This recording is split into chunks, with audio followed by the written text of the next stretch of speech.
Siya ang anak mo, si Darren. Sa totoo lang gusto kong umuwi noon ng Pilipinas para makipag-ayos sa'yo pero mas inuna ko muna ang anak natin.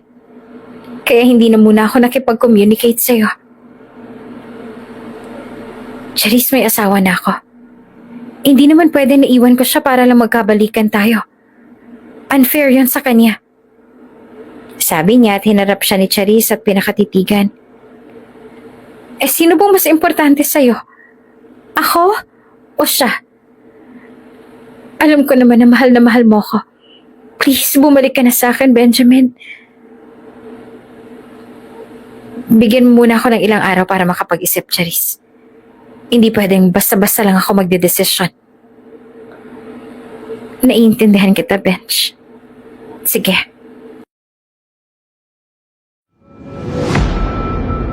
Kung bago ka pa lang sa channel na ito, Ate Jane TV, huwag kalimutang pindutin ang notification bell and subscribe button. Sana po hindi naman malaking abala sa inyo ang pagpindot ng subscribe button dahil ang kapalit po nito ay ang pagsuporta para makapag-produce ng mga libreng stories sa mga channels ni Ate Jane. Maraming salamat!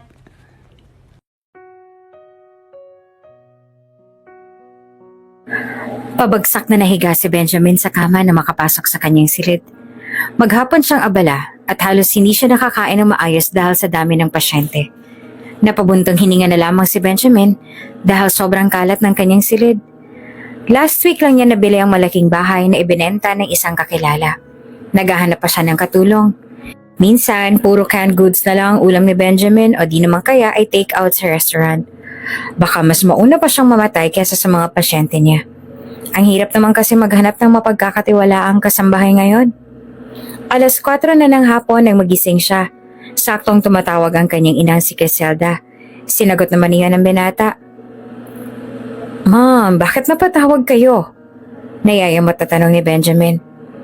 Anak, may good news ako sa'yo. Natatandaan mo ba yung nag-donate sa akin ng kidney? Gusto ko silang tulungan.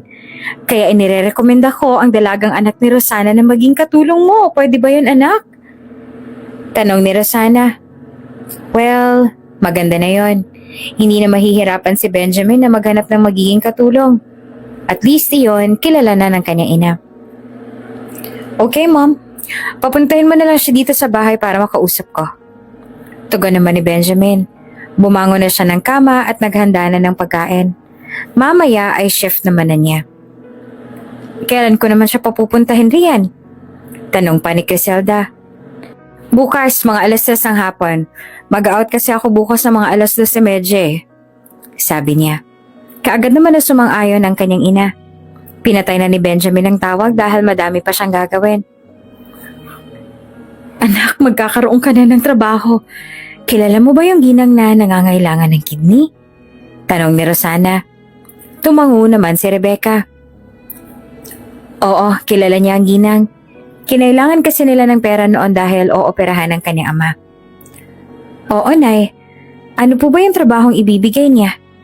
Tanong naman ni Rebecca. Magiging katulong ka sa kanyang anak na doktor. Nangangailangan kasi ng kasambahay si Benjamin. Alam mo naman kapag doktor, busy, o payag ka. Bukas, pumunta ka sa bahay niya ha. Mga 2:30 daw ng hapon. Sabi ni Rosana. Medyo may kalakihan din ang sahod dahil nabanggit yun ni Griselda. Para na rin naging empleyado si Rebecca. Kaya tumango siya. May pagpipilian ba siya? Ayos na yun, kesa naman magtrabaho sa palengke. Pero maliit ang kita. Hiling ni Rebecca na sana ay maging maayos ang pakikitungo ng kanyang doktor na boss sa kanya. Sana ay magustuhan siya ni Benjamin at tanggapin sa trabaho. 1:30 pa lang ay naghahanda na si Rebecca. Kailangan niyang maging maaga sa pagpunta roon. Saka na lang niya kukunin ang mga damit kapag natanggap na siya. Nang makarating roon, nag-doorbell na siya. Sinabi naman ni Griselda na naroon na sa bahay ang binata. Ilang sandali lamang ay bumukas na ang gate ng bahay. Bumungad sa kanya ang gwapong lalaki. Matangkad at may makinis na balat. Maganda rin ang pangangatawan. Ngumiti si Rebecca. Ibinigay niyang pinakamatamis niyang ngiti. Hello po, Doc. Ako po pala si Rebecca. Yung nirecommend po ng inyong ina na maging katulong po ninyo.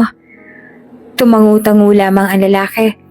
Mukhang nabibili ata ang ngiti nito dahil hindi man lang ito ngumiti.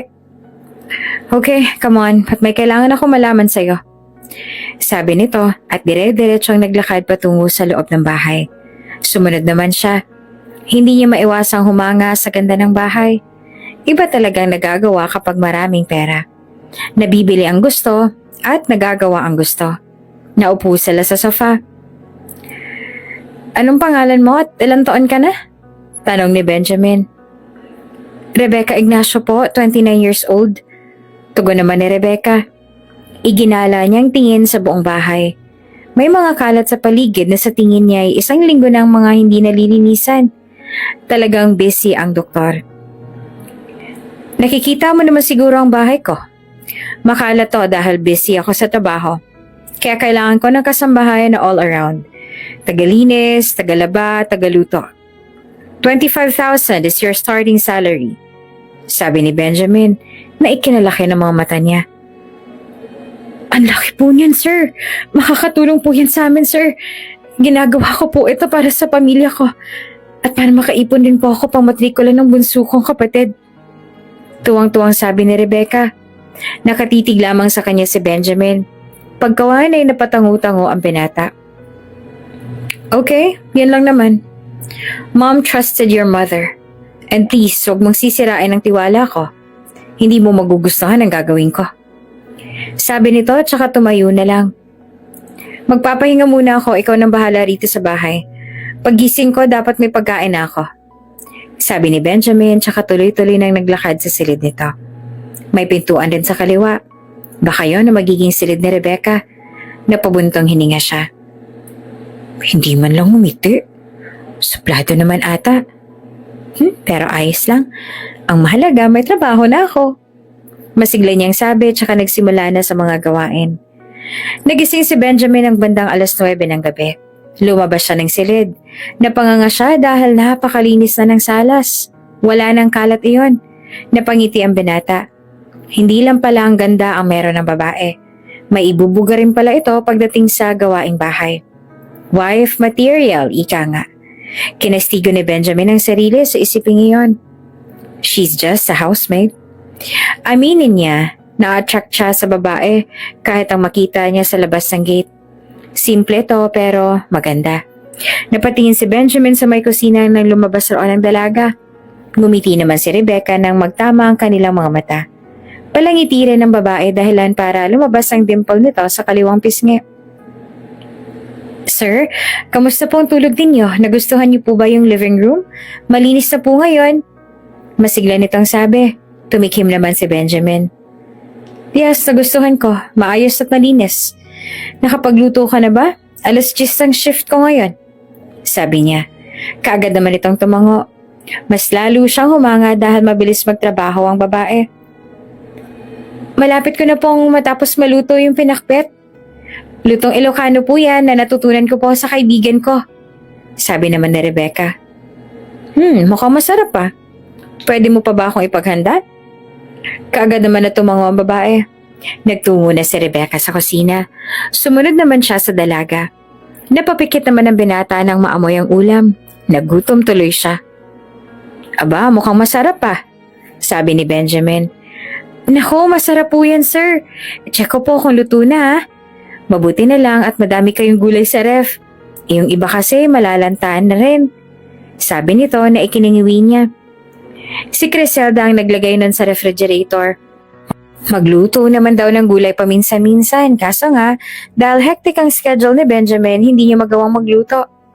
Nang ihain ni Rebecca ang ulam ay naglaway siya dahil sa itsura niyon. Maraming sahog iyon na karne. Kain na kayo, sir. Sabihin niyo na lang kung may ipag-uutos pa kayo, ha? Sabi ng dalaga. Sabayan mo na akong kumain. Parang ang boring naman kasi kung mag-isa lang akong kakain. Mas ganado kasing kumain kapag may kasama.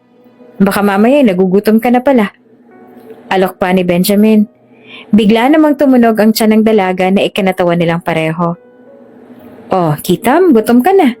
Kain na. Baka magsakit ka pa niyan kapag nalipasan ka ng gutom. Kasalanan ko pa. Sabi niya at ngumiti. Napatitig naman kay Benjamin si Rebecca. Oh, bakit ganyan ka makatingin? Tanong niya. Ngumingiti kayo sir eh. Nakakapanibago dahil hindi man lang po kayong ngumingiti kanina. Sabi ni Rebecca at naupo na sa mesa. Natawa na lamang siya sa sinabi nito at niyaya ng kumain. Bawal magkwentuhan kapag kumakain. In fairness, masarap ang luto. Natagal na ako bago nakapag-ulam ng gulay. Sana laging gulay ang iluto mo para healthy sa katawan. Tumangutango naman ang babae. Ay sige po sir, ipagluluto ko pa kayo lagi ng gulay. Nakisuyo na lamang si Rebecca sa kanyang kapatid na ihatid ang kanyang mga gamit. Alas 10 ay kasalukuyang naglilinis ng silid ni Benjamin si Rebecca. Hanggang sa may makita siyang litrato ng isang babae. Girlfriend kaya to ni sir? Hindi niya pigilan na natanong sa sarili. She was my girlfriend. Sabi naman ng baritonong boses sa kanyang likuran na walang iba kundi si Benjamin. Napalingon si Rebecca at nakitang pulang-pula ang mukha ng doktor. Okay ka lang ba sir? May sakit ka ba? Sabi niya. Nahiga naman sa kama si Benjamin at ipinikit ang mga mata. Nilalagnat ako. Bukas magiging maayos rin ako. Kailangan ko lang tong ipahinga. Baka fatigue. Tapos hindi pa masustansyang pagkain ng kinakain ko nitong mga nakaraang buwan kaya eto, nagkasakit. Nag-alala si Rebecca. Ay ipagluluto kita ng sopa sir para magkalaman naman ang tiyan mo at makapag-take ka agad ng gamot. Sabi niya at ibinaba ang litrato sa mesa. Bago pa man siya makaalis ay nagsalita ang lalaki. Hindi ko akalain na magagawa sa akin ni Charis na iwan ako at ipagpalit ang trabaho sa ibang bansa. Okay naman ang sahod ko bilang doktor. Hindi pa ba yun sapat sa kanya? Malungkot na sabi ni Benjamin. Hindi tuloy maiwasan na maawa ni Rebecca sa boss. Mukhang minahal talaga ito ni Charis. Hayaan niyo na sir. May babae ring darating din na para sa'yo. At mamahalin ka kagaya ng pagmamahal mo kay Charis. Sagot na lang niya. Hindi na nagsasalita pa si Benjamin. Mukhang nakatulog na. Si Rebecca naman ay nagpunta na sa kusina para ipagluto ang binata. Nang matapos ay dinala niya na ang sopas kasama ng gamot at ng tubig sa kwarto ng boss. Inilagay ni Rebecca iyon sa mesa. Lumapit sa lalaki at ginising ito. Sir, kain na muna kayo para makainom po kayo ng gamot. Sabi niya. Napadaing naman ang binata at ang bulat ng mga mata. Bumangon si Benjamin. Tinulungan niya makasandal sa headboard ng kama ang binatang doktor. Kinuha niya ang sopas at siya nang nagpakain sa lalaki. Dugdug sahod to sir wala sa usapan natin na alagaan ka. Biro pa niya. Tiningnan lamang siya ni Benjamin. Huwag ka mag-alala, dadagdagan ko. Seryoso nitong sabi at natawa na lamang si Rebecca. Biro lang sir, napakaseryoso niyo ngayon Siya siguro dahil may sakit kayo. Hindi na lang nagkomento pa si Benjamin. Pagkatapos itong makakain ay iniabot niya na ang gamot at tubig rito. Akmang aalis na rin si Rebecca na magsalita ang doktor. Nagkakilala kami ni Charis Hospital. Pamangkin siya ng pasyente ko. Maganda si Charis. Nagkamabutihan kami hanggang sa magpa siya akong ligawan siya nang ma-discharge ang tiyahin niya. Naging kami ng ilang taon.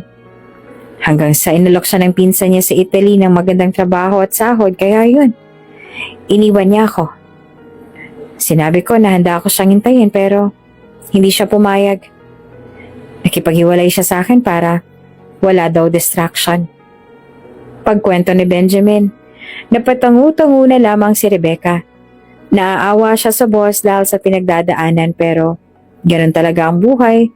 May mawawala at may darating. Huwag niyo na lang siyang isipin, sir. Magpagaling na lang kayo. Siya ang nawalan, hindi kayo. Saad ni Rebecca. Tilulungan niya makahiga ang binata. Nang matiyak na tulog na ito ay umalis na siya. Dude, may minibar ka sa bahay mo, diba? Inom naman tayo. Matagal na tayo hindi nakakainom ng alak dahil sa pagiging busy natin Ano, gusto mo? Tanong ni Nathaniel. Kasalukuyan silang nasa kantina mga sandaling yon at nagmemerienda. Maaga ang out nila mga 5 p.m. Well, napag-isip-isip ni Benjamin na kailangan na nga talaga niya ng alak. Sure bro, sabay na lang tayong pumunta sa bahay mamaya. Need ko na nga talaga ng alak dahil pakiramdam ko stress na ako nitong mga nakaraang araw.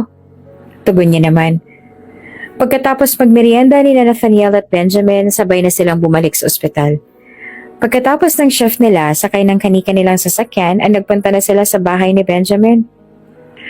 Ang ganda talaga ng bahay mo, Ben. May katulong ka na? Tanong ni Nathaniel na makapasok sila sa loob. Magsasalita na sana si Benjamin nang lumabas naman si Rebecca ng silid nito. Nagtama ang kanilang mga mata. Bagong ligo ang dalaga. Maganda ang babae kahit simple lang. Bumulong naman si Nathaniel. Siya bang katulong mo? Wow, ang ganda naman ang bago mong katulong, Ben. Masarap ikaman yan. Pabirong sabi pa ni Nathaniel. Siniko naman ni Benjamin ang kaibigan sa tiyan dahilan para mapahiyaw ito sa sakit. Malakas kasi ang pagkakasiko niya. Hindi niya gusto ang tabas ng dila ng kaibigan. Kahit hindi man narinig yun ng dalaga, kabastusan pa rin yun. Huwag mong kakantiin yan, ako makakalaban mo, Nathaniel. Galit na sabi ni Benjamin. Ito naman, biro lang naman eh. Good afternoon po. Gusto niyo po bang ipaganda ko kayo ng merienda? Tanong ng dalaga. Ngumiti naman si Benjamin at tumango. Sige. Salamat, Rebecca. Pakidala na lang sa minibar mamaya. Sabi niya. Tumango naman ng dalaga at tumalikod na patungo sa kusina. Sila naman ni Nathaniel ay nagpunta na sa silid niya kung saan nag-uugnay roon ng minibar ni Benjamin. Nakakapagod ang trabaho natin, ano? Kung hindi lang malaking kita, naku, umalis na ako. Pagmamaktol ni Nathaniel. Yun ang propesyon na pinili natin. Ang magligtas ng buhay. Sabi naman ni Benjamin habang naghahanap ng alak sa kanyang wine shelves. Mahilig talaga si Benjamin sa wine. Mas sumasarap ang wine kapag tumatagal. Nakita niya ang isang wine na paborito niya. Matapang nga lang iyon. Malakas pa kaya ang tolerance niya sa alak lalo't matagal na siyang hindi nakakainom? Kinuha ni Benjamin iyon at binuksan. Kumuha na rin siya ng 2 wine glass at ibinigay iyon kay Nathaniel.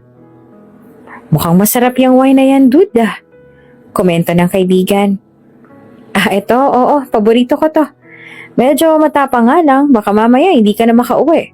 Sabi pa niya. Natawa na lamang si Benjamin at sinabi na makakauwi rin si Nathaniel. Napatingin siya sa pintuan ng may kumatok roon. Siya ay nagbukas niyon. Bumungad sa kanya ang maganda at mabangong amoy ni Rebecca. Sir, ito na po yung merienda ninyo. Nagluto rin po ako ng pulutan ninyo. Sabi ng dalaga. Kinuha naman ni Benjamin iyon at nagpasalamat. Nagpaalam pa ito pero tinawag niyang pangalan ng dalaga. Lumingon naman si Rebecca. Kain ka na ng dinner mo. Magpahinga ka na, huwag ka na magtrabaho. May bukas pa naman. Sabi ni Benjamin at tumango lamang ito at nagpasalamat. Aba, iba ka din mag-alaga ng katulong mo ah. Concern na concern yan? Tanong ni Nathaniel na may ngisi sa mga labi. Ikaw talaga ang dami mo napapansin. Siyempre nasa puder ko siya. Halika na nga, uminom na lang tayo. Anyaya na lang ni Benjamin. Alam mo yun, dude. Napakasakit na ginawa sa akin ni Charisse. Minahal ko siya ng lubos. Ibinigay ko lahat ng gusto niya. Willing ko naman siyang pakasalan. Pero umalis siya ng bansa dahil lang sa pangarap niya. Sobrang sakit nun, dude. Lalo na nung tinanggihan niya yung proposal ko. Ano pa bang wala sa akin? Puno ng hinanakit niyang sabi at uminom ulit ng alak. Si Charisse ang dahilan kung bakit ginawa niyang makakaya niya para mapagaling ang tita ng dating kasintahan. Naging inspirasyon niya si Charisse. Sobrang minahal niya ang babae. Nagpropose na si Benjamin sa dalaga pero tumanggi ito. Wala pa kasi itong balak na mag-asawa. Hayaan mo siya, dude. Kalimutan mo na siya. Move on. Kapag hindi mo yan ginawa, ikaw lang din ang mahihirapan. Siya, masaya na ngayon. Ikaw, nagdurusa pa. 2 taon na rin ang nakalipas, bro. Huwag mong ikulong ang sarili mo ron. Payo naman ni Nathaniel. Natawa naman si Benjamin. Hindi niya akalain na seryoso pala ito kung magpayo. Aba, may talent ka pala sa pag-a-advise, dude. Natatawa niya ring sabi. Aba, syempre, may asawa at anak na ako. Kaya kung kayo magkakatuluyan ng katulong mo, Ako magiging ninong, ha? Biro pa ni Nathaniel. Sira ulo, hindi ko papatusin yan. Hoy, wag ka magsalita ng patapos, Ben. Maraming pwedeng mangyari. Mamaya kainin mo yung sinasabi mo. Lalo't magkasama kayo sa iisang bubong. Sabi nito na naiiling pa. Hindi na lang sumagot si Benjamin. Maganda naman talaga si Rebecca, pero iba ang tipo niyang babae. Pakiramdam ni Benjamin ay tinatangay na siya ng alak. Medyo nakakaramdam na rin siya ng pagkahilo. Si Nathaniel naman ay nahihilo na rin. Bro, hindi ko na kaya. Uuwi na ako at baka hindi ko pa makayang umuwi mamaya. Mahirap na kapag na-aksidente sa daan. Sabi naman ni Nathaniel. Oh, sige dude. Baka kapag may masamang mangyari sa'yo, multuhin mo pa ako. Biro naman ni Benjamin na ikinatawa ng kaibigan. Tumayo ito at inalalayan naman niya ang kaibigan hanggang sa sasakyan ito at tinulungan niyang makapasok sa loob. Sure ka ba na kaya mo umuwi, Nathaniel? Kung hindi mo kaya, pwede naman na dito ka magstay muna. Alok niya. Pinaandar na nito ang kotse. Ano ka ba? Kaya kong sarili ko, Benjamin.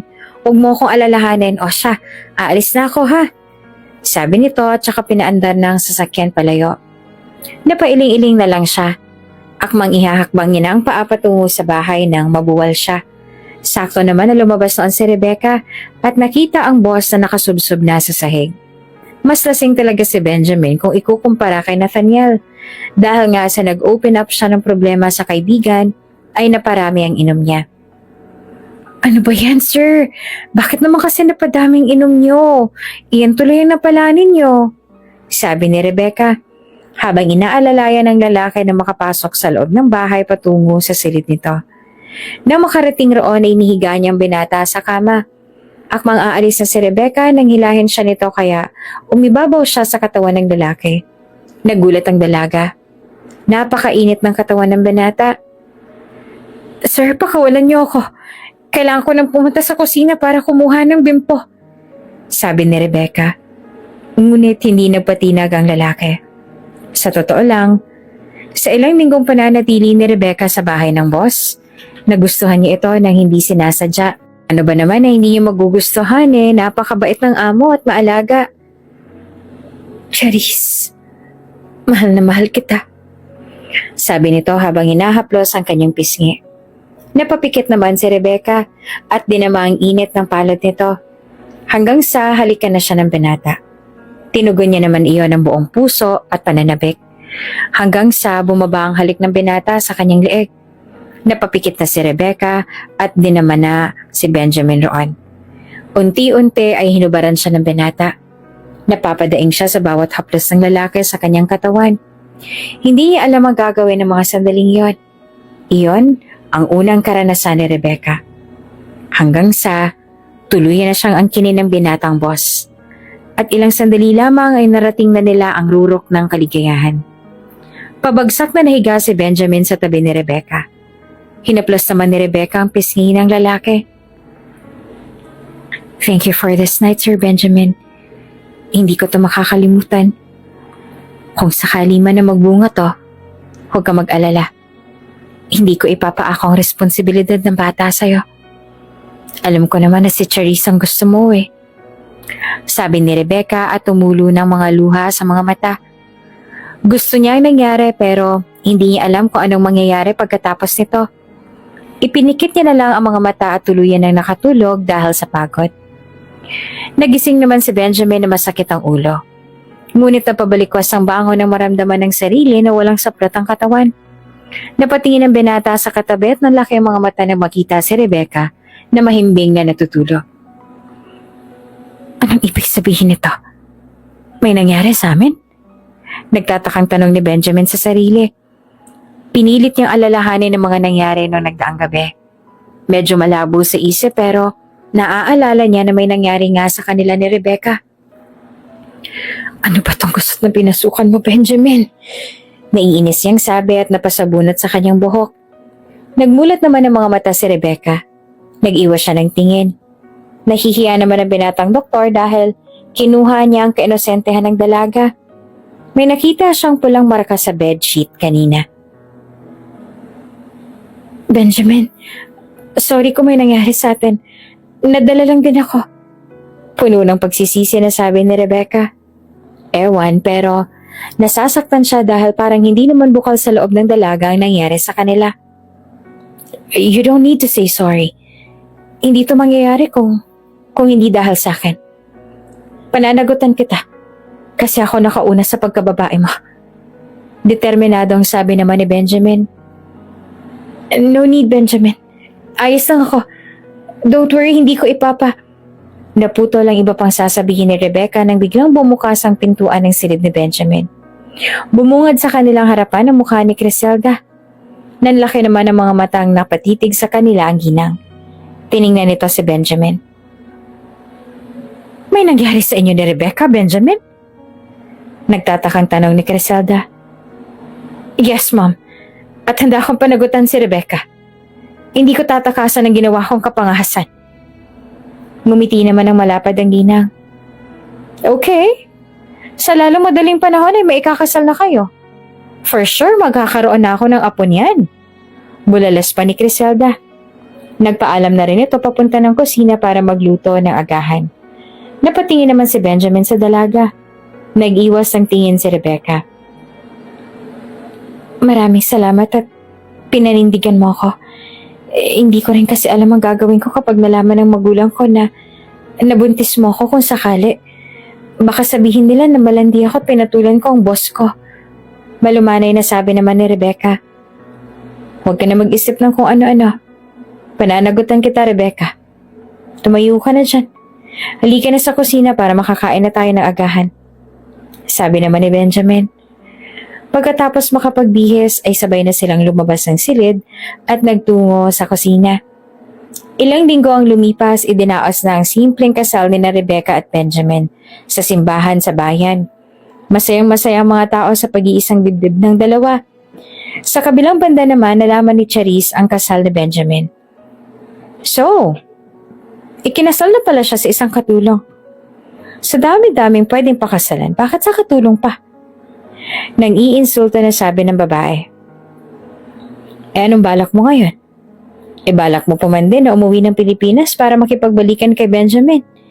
Kasal naman na sila. Sabi ni Rachel, ang kaibigan ng babae. Napangisin naman si Charisse. May anak kami, Rachel. Hindi pwedeng hindi niya panagutan si Darren.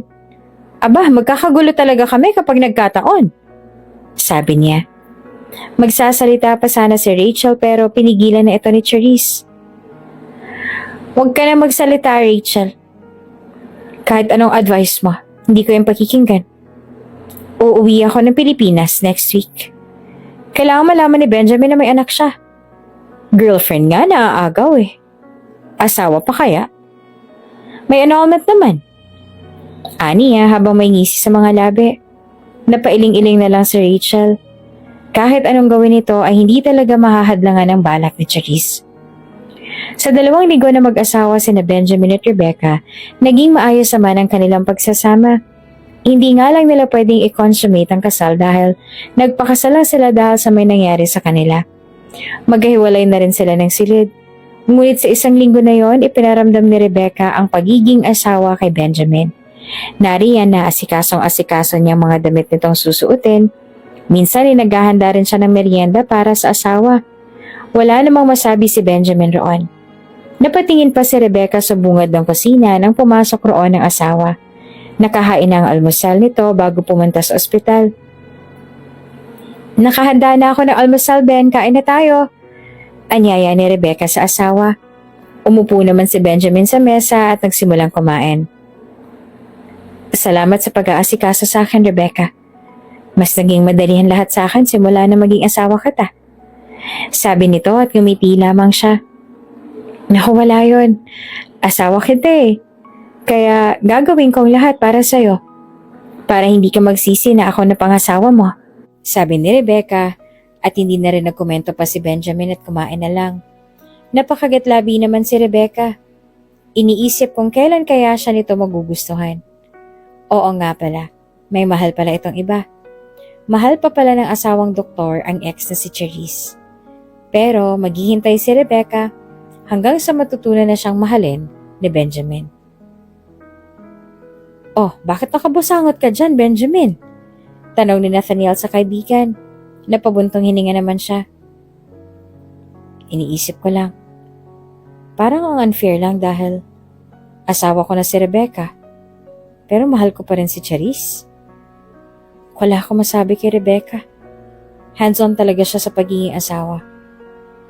Pero hindi ko pa rin siya magustuhan eh. Malungkot na sabi ni Benjamin.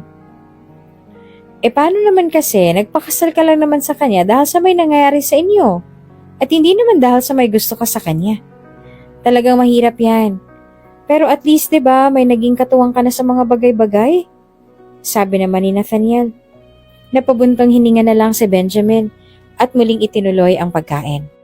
Darating din siguro ang pagkakataon na matututunan ko siyang mahalin. Pero hindi pa sa ngayon. Sabi niya. Napakunot naman ng noo si Benjamin dahil may tiningnan si Nathaniel sa kanyang likuran.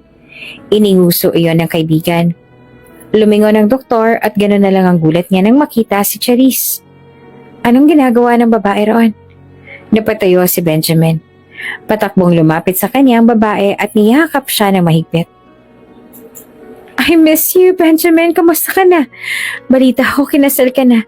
Bakit ka naman nagpakasal agad? Malungkot na sabi ng babae. Syempre, in love siya. Kaya siya nagpakasal, Charisse. Sagot naman ni Nathaniel. No, ako pa rin ang mahal ni Benjamin. At hindi ang babaeng asawa niya ngayon. Matigas nitong sabi. Napatingin na rin ang ibang naroon sa kantin kay Charisse. Charisse, madami nakakarinig sa'yo. Konting hiya naman sana. Matigas niyang sabi. Ayaw niya nasisiraan sa ibang tao si Rebecca. Kahit pa sabihin man na hindi niya mahal ang babae, asawa pa rin niya si Rebecca at may respeto siya rito. Nagbaba ito ng tingin at humingi ng tawad. Sorry. Nga pala may ipapakilala ako sa'yo. Halika, nasa kotse siya kasama ng nani niya. Sigaw ni Charisse kahit na may mga nakakarinig ay wala itong pakialam. Napailing-iling na lang si Nathaniel. Nagtataka kung paanong minahal iyon ni Benjamin, ang pangit ng ugali. Well, baka nagbago naman ang ugali nang pumunta sa Italy. Sumama si Benjamin kay Charisse. Nang makarating sa sasakyan ng dating kasintahan, may lumabas na babae buhat-buhat ang 2 taong gulang na bata. Siya ang anak mo, Benjamin. Siya si Darren. Nagbungang isang gabi na may nangyari sa atin bago ako umalis patungo sa Italy. Dinala ko siya ng 9 na buwan sa aking sinapupunan. Sabi ni Charisse. Napatitig ang binata sa bata. Bakit ganun? Walang maramdaman si Benjamin na lukso ng dugo kay Darren. Anak ba niya talaga ito? O sadyang ganun lang ang nararamdaman niya dahil ngayon lang niya ito nakita? Nilapitan siya ni Charisse at niyakap. Patawarin mo ako sa nagawa kong kasalanan sa iyo. Sa totoo lang, Ben, gusto ko nang umuwi ng Pilipinas para makipag-ayos sa iyo pero mas inuna ko muna ang anak natin. Kaya nahiya na ako makipag-communicate sa iyo. Ani ni Charisse habang umiiyak. Hindi naman alam ni Benjamin ang gagawin noon. Oo, mahal niya pa si Charisse pero may asawa na siya. Alangan naman naiwan niya ang asawa dahil lang kay Charisse. Paano ba yon? Ang nararamdaman niya? O ang responsibilidad niya? May asawa na ako, Charisse. Hindi pwede na iwan ko siya para lang magkabalikat tayo. Unfair naman yun sa kanya. Sabi niya. Hinarap siya ni Charisse at pinakatitigan. Sino bang mas importante sa'yo? Ako o siya? Alam ko naman na mahal mo ako eh. Kaya please, bumalik ka na sa akin. Benjamin, nagmamakaawa nitong sabi. Malalim siyang napabuntong hininga.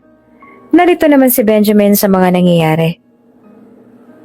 Bigyan mo muna ako ng ilang araw para makapag-isip.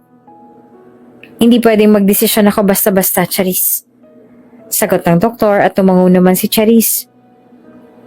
Naiintindihan kita, Ben. Pero pwede ba tayo mamasyal mamaya? Pagka-out mo, gusto ka naming makasama ng anak mo. Masuyong tanong naman ni Charisse. Napangiti si Benjamin sa bata. Ngayon lang niya makakasama ang anak. Sasabihin na lang niya mamaya sa asawa ang ginawa. Alam niyang maiintindihan naman ito ang ginawa niya. Pumayag si Benjamin. Niyakap siya ng mahigpit ng dating kasintahan. Aalis na ako. Magkita na lang tayo mamaya, Charis. Sabi niya tsaka tumalikod na. Si Charis naman ay nakatanaw sa dating kasintahan at napangiti. Gagawin ko ang lahat. Mapasakin ka lang ulit, Bench. Ako ang huli mong pakakasalan. Mariin niyang banggit sa sarili.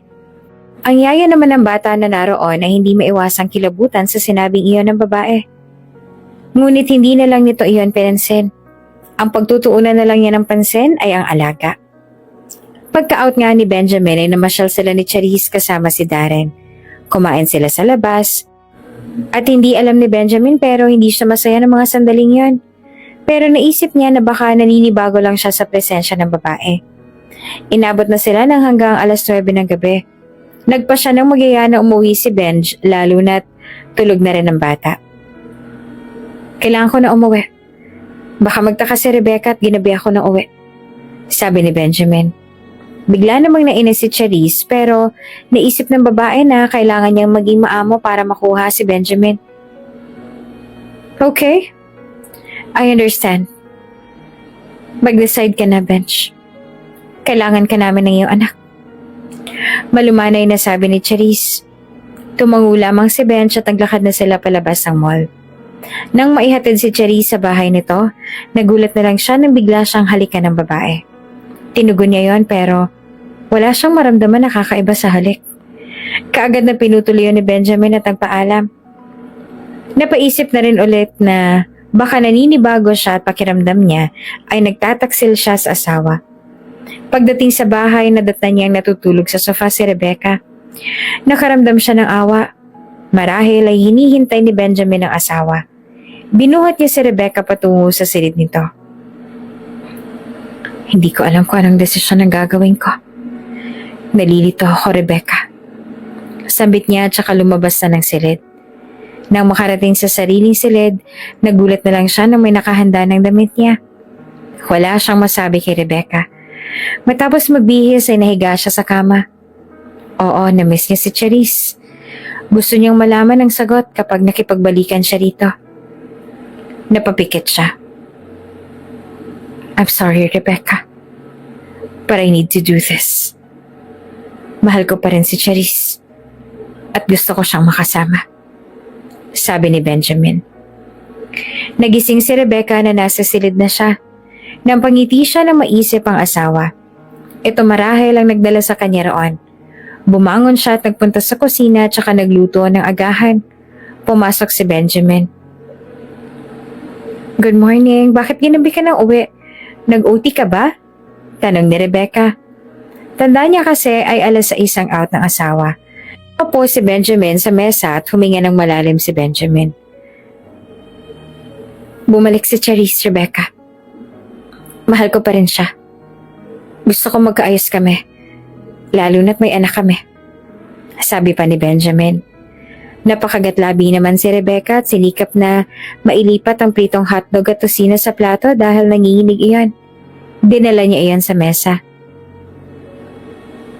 So, makikipaghiwalay ka na? Annulment ba to? Tanong niya. Parang pinisil naman ang puso ng babae nang tumango si Benjamin. Ilalakad ko ang annulment papers natin as soon as possible. Don't worry. Kapag nagbunga man ang nangyari sa atin, susustentuhan kita, Rebecca. Pasensya na pero si Charis talaga ang mahal ko. At alam mo naman yun, diba? Tanong ng asawa. Tumangu-tangu na lamang siya. Oo, alam ko. Kung yan ang desisyon mo ay wala na akong magagawa. Ipaliwanag na lang natin kay mama ang balak natin. Tugon ni Rebecca na ang tinutukoy ay ang binan niyang babae. Tumangu lamang si Benjamin at nagsimula ng kumain. Kahit wala siyang ganang kumain, sinubukan pa rin niya. Sobrang nasasaktan si Rebecca dahil sa sandaling panahon ay natutunan niya ng mahalin ang asawa. Pero mapagbiro talaga ang tadhana. Dahil kahit anong gawin niyang pagsisikap bilang isang asawa, hindi pa rin niya mapapalitan sa puso ni Benjamin si Charisse. Patawad, Rebecca. Sana naiintindihan mo ako. Paghingi ng paumanhin ni Benjamin, tumango lamang siya. Ayos lang, ano ka ba? Ikinasal lang naman tayo dahil may nangyari sa atin eh. Kaya ayos lang ako. Huwag mo ko alalahanin. Tugon ni Rebecca sabay ngiti. Pero sa loob-loob ay dinudurog ang puso niya. Kasalukuyan na naglalagay ng mga damit si Rebecca sa kanyang duffel bag. Habang ginagawa iyon ay hindi niya napigilan ng sarili na maluha. Sobrang nasasaktan siya. Akala ng babae magiging maayos ang lahat pero dumating si Charisse. Hindi ba naisip ni Benjamin lahat ng sakripisyo ko sa kanya?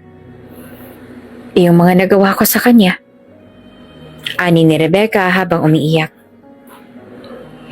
Rebecca, anak, hindi mo kailangan gawin yan. Kakausapin ko si Benjamin. Hindi pwede na yung Charisse na yun ang sumira sa pagiging mag-asawa ninyo. Sabi pa ni Criselda. Hindi naman napansin ni Rebecca ang pagpasok ng ginang dahil siguro sa busy siya at may iniisip pa. Kaagad niyang pinunasan ng luhang dumaos-dos sa kanyang pisngi. Hinarap ang biyanan at saka niyakap. Hinagod-hagod naman ni Criselda ang kanyang likod. Nasasaktan po ako, ma. Pero wala naman akong choice dahil pinili ni Benjamin si Charisse. Pagsusumbong ni Rebecca, tiningnan siya ng ginang. Marirealize din ni Benjamin ang lahat, Rebecca. Umiling siya at ipinagpatuloy ang ginawang pag-iimpake. Baka hanggang doon lang talaga kami, ma. Ayos lang po yun. Nilipas din lahat ng sakit na nararamdaman ko. Tsaka, una pa lang naman alam ko naman ang tunay na rason kung bakit kami nagpakasal eh. Malungkot na sabi ni Rebecca at saka isinara ang duffel bag. Binitbit niya iyon. Aalis na po ako, ma. Salamat po sa pagtanggap sa akin. Ihahatid na kita sa inyo para makapagpaliwanag ako sa iyong ina. Sobrang nakakahiya itong ginawa ni Benjamin. Hindi man lang niya ako binigyan ng kahihiyan. Bilang ina niya. Naiinis na sabi ni Criselda. Sabay na silang lumabas ng silid. Ngunit nang pababa na ang dalawa ng hagdan, pumasok naman si Charisse, dala ang malaking maleta. Sinugod pa ito ng ginang at sinampal. Napahawak si Charisse sa pisngi at akmang sasampalin si Criselda, ngunit mabilis siya iyong napigilan na pabaliyang binitawan. Anong karapatan mong sampalin si Mama? Konting respeto naman, Charisse. Naiinis na sabi ni Rebecca.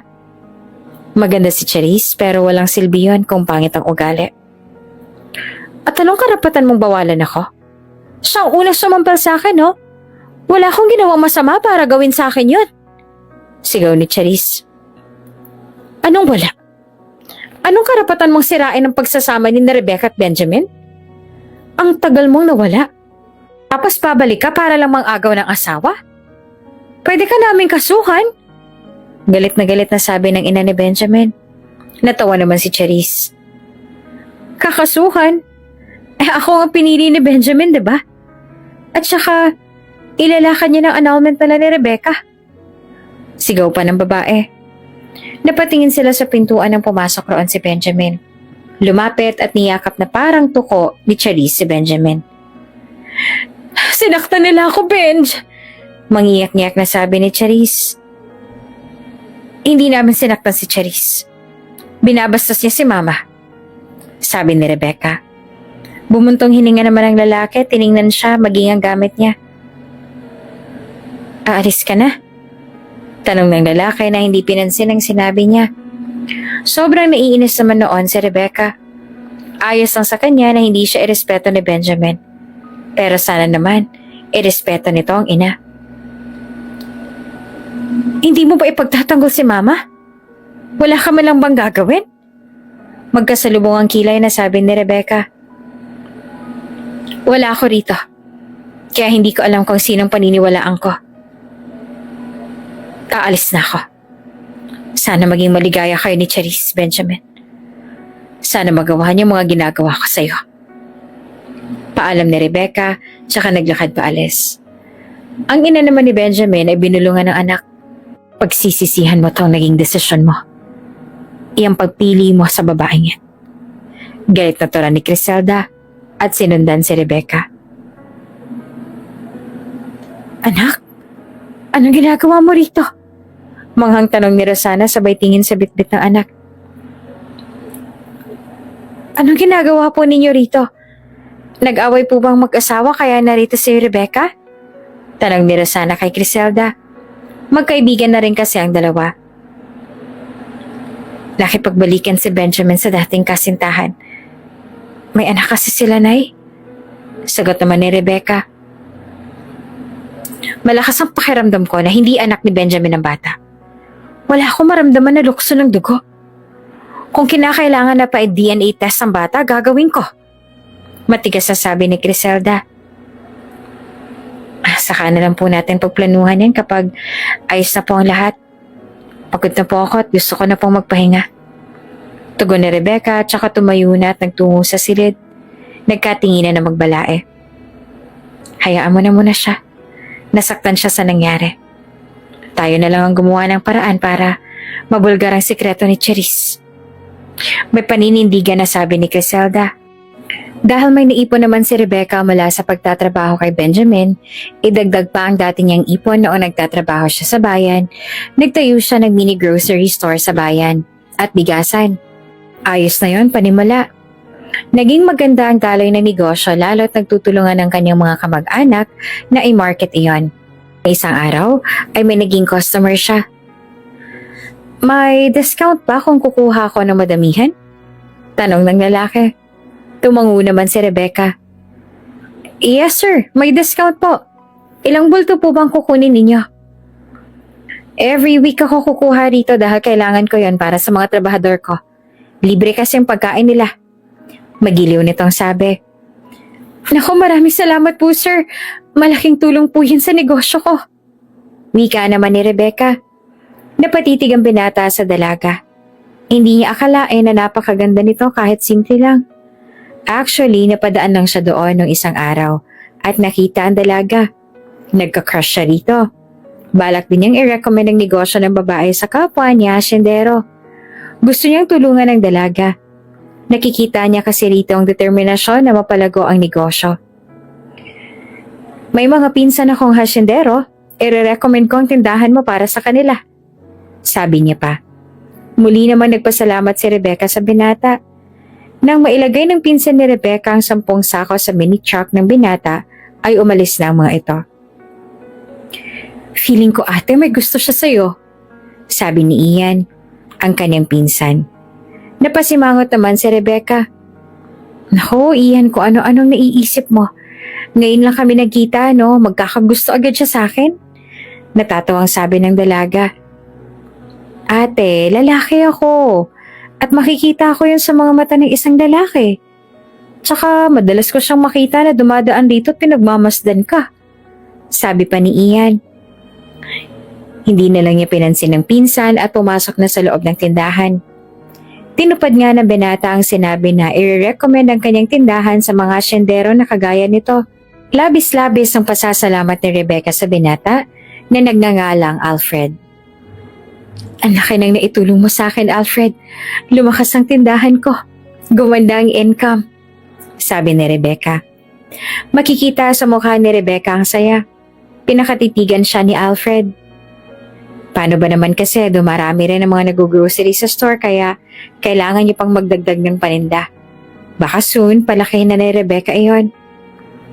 Gusto ko makatulong sa'yo kahit sa simpleng paraan lang, Becca. Nakikita ko kasi yung determinasyon mo na mapalago ang negosyo mo. Wika ni Alfred. Ngumiti naman si Rebecca at nagpasalamat sa binata. Pag uwi ng bahay sa labas pa lang ay amoy niya na ang adobo. Paborito niya yon. Pero bakit masangsang ang amoy niyon sa kanya? Kaagad siyang dumiretso sa lababo at doon ay nagduduwal. Nag-aalalang nilapitan siya ng kanyang ina. Anak, ayos ka lang? May sakit ka ba? Baka kailangan mo munang magpahinga. Baka dala lang ng pagod kaya may nararamdaman ka. Puno ng pag-aalala na sabi ng ina ni Rebecca. Umiling siya. Para namang alam na ni Rebecca ang nangyayari. Nitong mga nakaraang araw kasi ay iba ang nararamdaman niya. Nanlaki ang kanyang mga mata nang may maalala. Isang linggo na siyang delayed. At hindi lang yon na pagtuunan ng pansin ni Rebecca dahil sa pagiging busy. Nay, 1 week na ako delayed.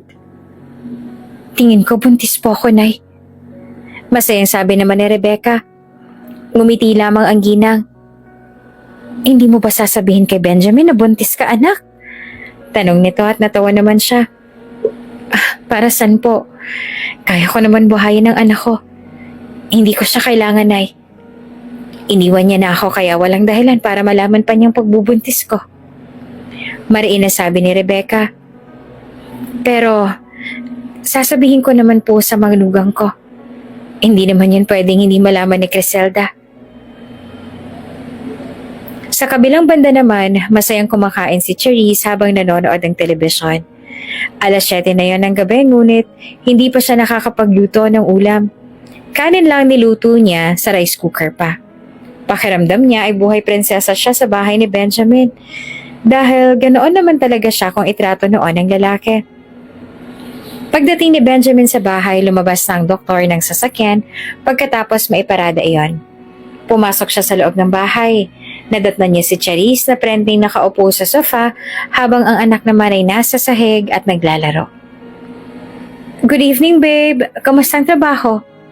Bungad ni Charisse tsaka tumayo at hinalikan si Benj. Ayos lang, nakakapagod. Magbibihis lang ako. Anong ulam natin? Tanong niya. Delata? Yun lang yung meron dyan sa kusina eh. Tinatamad rin ako magluto ng ulam kasi lalo't busy ako sa pag-aalaga ng bata. What? Hindi ka nakapagluto ng ulam? Charis naman. Pagod ako sa trabaho, dapat na lang nakapagluto ka ng gulay para may lakas ako. Lagi na lang delata ang ulam natin. O kung minsan ay take out sa restaurant. Naiinis na sabi ni Benjamin. Benj! Ilang beses ko na bang sinabi sa'yo na kumuha ka ng katulong? Matigas na sabi naman ni Charisse. Napabuntong hininga naman si Benjamin. Sa totoo lang, lumaki ang bill nila. Lagi kasing babad sa TV at aircon si Charisse. Idagdag pa ang ibang mga pangangailangan nito. Ang mahal pa ng gatas ng anak nila. Ang dami ring ino-order ni Charisse online. Kapag lumalabas sila, butas ang kanyang bulsa dahil sa mga mamahaling restaurant sila kumakain. Ang daming gastusin, Charisse. Magastos ka, diba? Tapos gusto mo pang kumuha ng katulong? Gusto mo ba akong patayin? Naiinis na sabi ni Benjamin. Baka nakakalimutan mo, Benj, may anak tayo. Kahit hindi tayo kasal, may karapatan ako sa pera mo. Benj, mahirap ba na ibigay lahat ng pangangailangan natin? Sorry kung nahihirapan ka, ha? Pero huwag kang mag-alala. Susubukan ko na magtipid at i-budget lahat. Basta kumuha ka lang ng katulong. Pakiusap ni Charisse. Pag-iisipan ko muna, Charisse. Punta lang ako sa silid at magbibihis. Ani Benjamin at nagtungo na sa silid. Tinitimpilan talaga niyang sigawan ng babae. Inala niyang tingin sa buong silid. Iyon pa rin ang itsura ng silid na iniwan niya hanggang ngayon. Ganun pa rin. Ano na lang ang ginawa ni Charisse sa buong maghapon? Napaupo siya sa kama at nailamos ang palad sa mukha. Nasa-stress siya. Bigla namang sumagi sa isip niya si Rebecca. Magkaiba sila ni Charisse. Tumutulo ang luha niya. Nagsisisi siya dahil si Charisse ang pinili niya kesa kay Rebecca. Kamusta na kaya ang kanyang asawa? Actually, nasa kanya na ang annulment papers pero hindi pa niya iyon na ipapasa lalo na ngayon na nakikita niya ng ugali ni Charisse. Ang tanong, may babalikan pa kaya siya kung sakaling balikan niya si Rebecca? Naging malapit naman si Rebecca at Alfred dahil sa laging pagtulong ng lalaki sa dalaga. At naging magkaibigan sila. Nasa isang restaurant silang dalawa at kumakain. Iyon ang unang pagkakataon na kakain si Rebecca sa isang class na restaurant. Nahihiya tuloy ako dahil dinala mo pa ako sa ganito. Ayos lang naman sa akin kahit simpleng restaurant lang eh. Sabi ni Rebecca. Ngumiti lang si Alfred. Ayos lang yun. Masaya ako na dinala kita sa ganito. Wala namang masabi si Rebecca kay Alfred kapag bumibisita ang binata sa kanila, may dala ito laging pagkain. Minsan, gusto nilang isipin ni Rebecca na may gusto ito sa kanya. Pero alam niyang magkaibigan lang sila. Hindi naman mahirap magustuhan si Alfred. Mabait ito at maginoo. Alam na rin ng binata na buntis siya at hiwalay sa asawa. Isinerve na ang pagkain sa kanila. Kamusta ng pagbubuntis mo? Hindi ka ba nahihirapan? Tanong ni Rebecca. Natawa pa si Rebecca. 1 buwan pa lang siyang buntis pero kung mag-alala si Alfred ay parang malapit na siyang manganak. Ayos lang naman. 1 buwan pa lang naman akong buntis, Alfred. Kung mag-alala ka parang manganganak na ako Ani ni Rebecca na natawa ng mahina. Pinakatitigan siya ng binata. Ganun ako mag-alala sa'yo, Rebecca. Ganon ka ka-importante sa akin. Hindi ko ipaparamdam sa'yo naging trato na yung ex-husband. Seryoso nitong sabi habang nakatitig sa kanyang mga mata. Napalunok naman si Rebecca. Hindi mo ikakaila na gwapo si Alfred. Salamat, Alfred Halika na, kain na tayo. Pag-anyaya niya. Kumain na silang dalawa. Napatingin si Rebecca sa may entrance na may pumasok na pamilyar na mukha. Walang iba kundi si Benjamin. Kasama nito si Charisse. Benjamin? Ani Rebecca at napalingon naman roon si Alfred. Nagkatitigan si Rebecca at Benjamin. Hanggang sa pati si Charisse ay tiningnan na rin siya. Hayaan mo na sila, Rebecca. Kain na lang tayo. Sabi ni Alfred. Pero sa loob-loob ng binata ay nagsiselos ito. Nakita niya kung paanong tingnan ng babae ang dating asawa. Naroon pa rin ang pagmamahal. Pero nangako si Alfred na gagawin ang lahat para makuha ang puso ng dalaga. Nang matapos kumain at magbayad sina Alfred at Rebecca, nagpasya na silang umalis. Ngunit nang matapat sila sa mesa ng dalawa ay nagsalita si Charisse. Oh, here's the ex-wife. Insultong sabi ng babae. Huminga naman ng malalim si Rebecca dahil narinig iyon ng mga customer. Okay na maging ex-wife. Kesa naman manira ng samahan ng mag-asawa. Tugon naman ni Rebecca. Napangiti na lang si Alfred. Palaban din pala si Rebecca. Akmang tatayo na sana si Charisse para sugurin si Rebecca pero mabilis na iniharang ng binata ang sarili nito. Wala kaming balak na manggulo. Pero kung sasaktan mo si Rebecca, ako makakalaban mo. Tiningnan nito si Benjamin. Iyan palang babaeng pinalit mo kay Rebecca? Parang walang pinag-aralan na. Sabi ni Alfred at hinilang dalaga palabas ng restaurant. Si Benjamin naman ay walang nagawa ng mga sandaling iyon dahil totoo naman ang mga sinabi ng lalaki. Sa ipinakita ni Charisse, wala talaga itong pinag-aralan. Hindi mo malang ako pinagtanggol doon, Benj. Binastos na nga niya tayo, hindi ka malang nagsalita. May diin at galit na sabi ni Charisse. Tiningnan niya ang babae. Sino ba naman kasi nauna, di ba ikaw? Totoo naman ang sinabi niya. Ani ni Benj. Padabog na tumayo si Charisse at tumabas ng restaurant. Lumapit sa kanya ang manager. Sir, matagal na po namin kayong suki dito. Pero hindi namin nagustuhan ng sinabi ng babae. Kapag naulit pa po ang ginawa niya, I'm sorry, pero ibaban po namin kayo dito sa restaurant. Sabi nito. Humingi naman ng pasensya si Benjamin at nangako na hindi na mauulit iyon. Lumabas na siya ng restaurant. Hindi nila kasama ang bata dahil nag-hire na siya ng katulong. Nasa daan na noon sina Alfred at Rebecca pauwi sa bahay ng dalaga. Ihahatid kasi siya ni Alfred. Maraming salamat sa pagtangkol sa akin kanina, Alfred Pasimple namang tiningnan ng binata si Rebecca. Ayos lang yun. Hindi mo naman deserve na tratuhin ka ng ganun Tama na ang sakit na ibinigay sa'yo ni Benjamin. Seryosong sabi ni Alfred. Nang makarating sa bahay ni Rebecca na bago naman makababa ang babae. Nagsalita si Alfred. May sasabihin sana ako sa'yo, Rebecca. Ani ng binata. Tinanong ni Rebecca kung ano yun. Malalim na napabuntong hininga naman si Alfred. Kinakabahan sa magiging sagot ni Rebecca. Pwede ba kitang ligawan? Tanong ni Alfred. Wala siyang nakitang reaksyon dito. Pero ilang sandali lamang ay ngumiti ang babae at tumango. Halos malaglag naman ang puso ng binata dahil sa sobrang tawa. Hinawakan nito ang kamay ni Rebecca.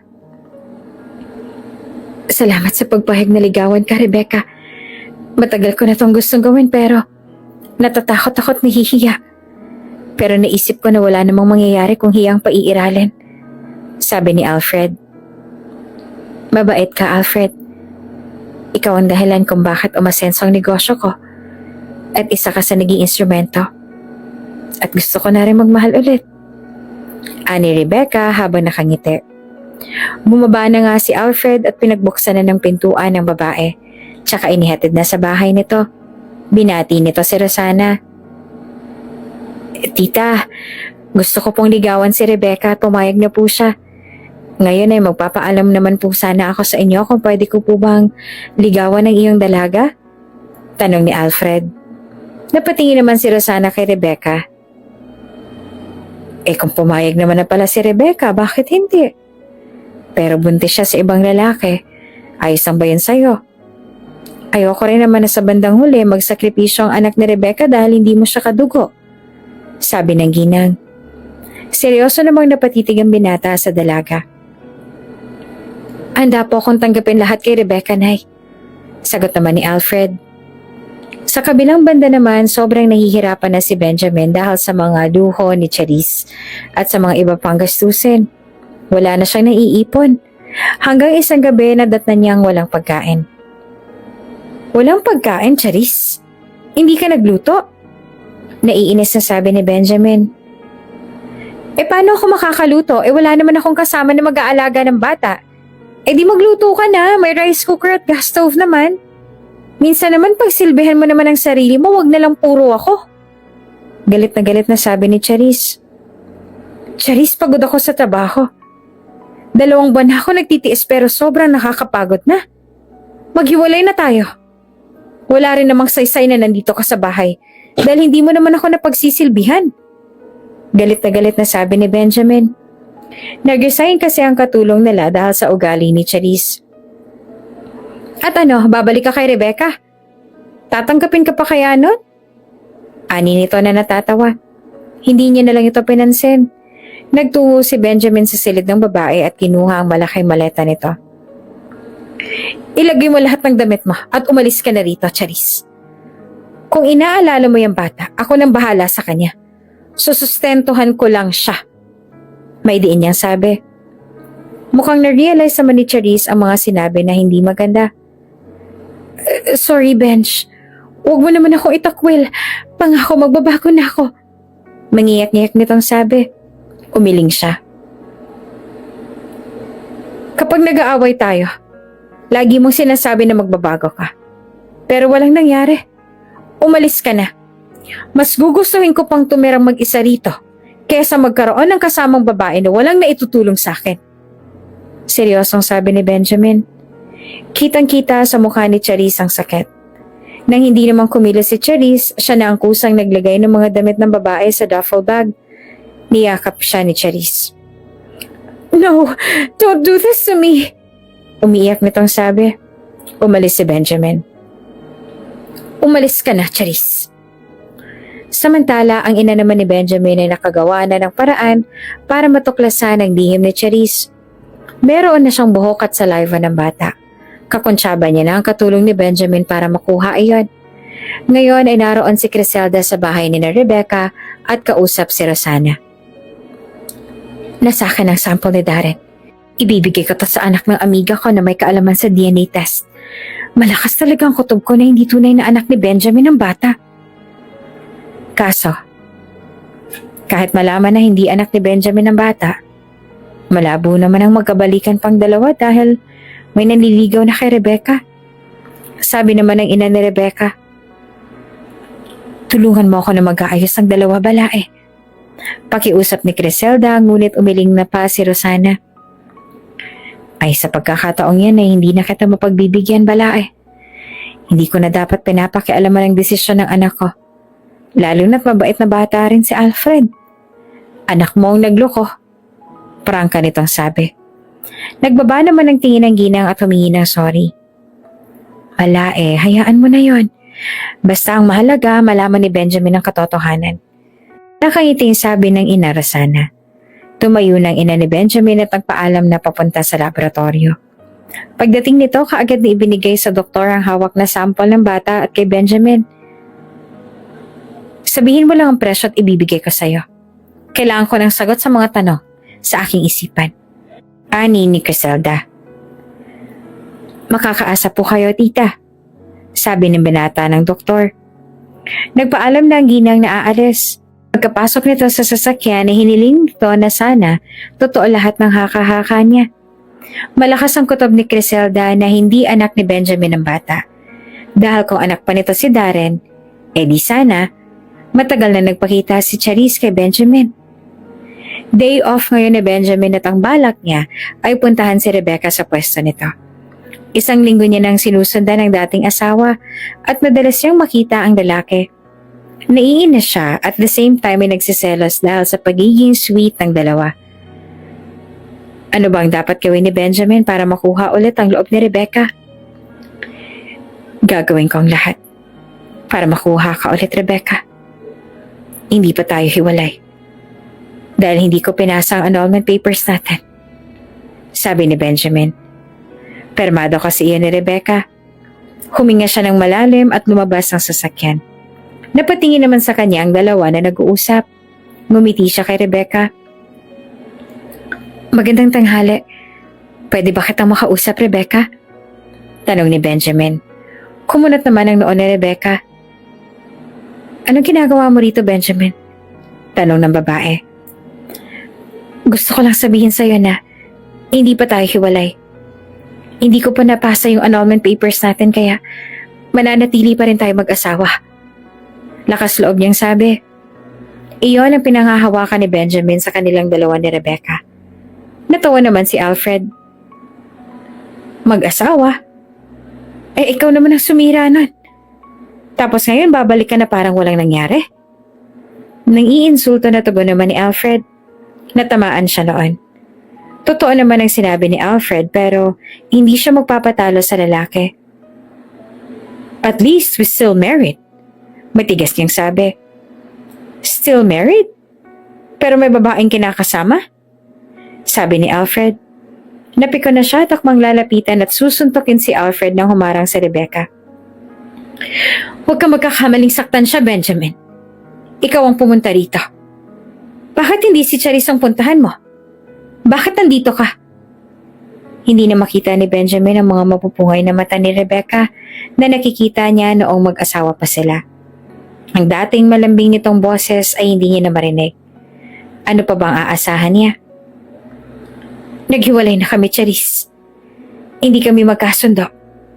Burara siya sa bahay at hindi niya ako naaasikasong mabuti. Malungkot na sabi ni Benjamin. Puno ng pagsisisi ang mukha. Hindi ko nakasalanan yun, Benjamin. Pinili mo si Charisse, di ba? Pwede ba yun na isuka mo na lang? Tapos kakainin mo ulit? Natatawa sabi ni Rebecca. Huminga siya ng malalim. Nakikita ni Benjamin sa mukha ang galit at puot ni Rebecca para sa kanya. At walang ibang dapat sisihin kundi siya. Hindi ako pumunta dito para makipag-away, Rebecca. Narito ako para kamustahin ka lang. Nakita ko na galit ka sa akin. Aalis na ako. At patawad sa mga nagawa kong mali sa'yo. Sabi niya at naglakad paalis at saka sumakay na ng sasakyan. Tinawagan ng kaibigan na si Nathaniel. Kailangan kita ngayon, Nel. Inom tayo. Libre ko. Aba, broken-hearted tayo para. Tanong naman ni Nathaniel, ngunit hindi siya natawa. Basta punta ka na lang sa bahay mamaya. Kailangan ko na makausap ngayon. Sobrang bigat ang dinadala ko ngayon.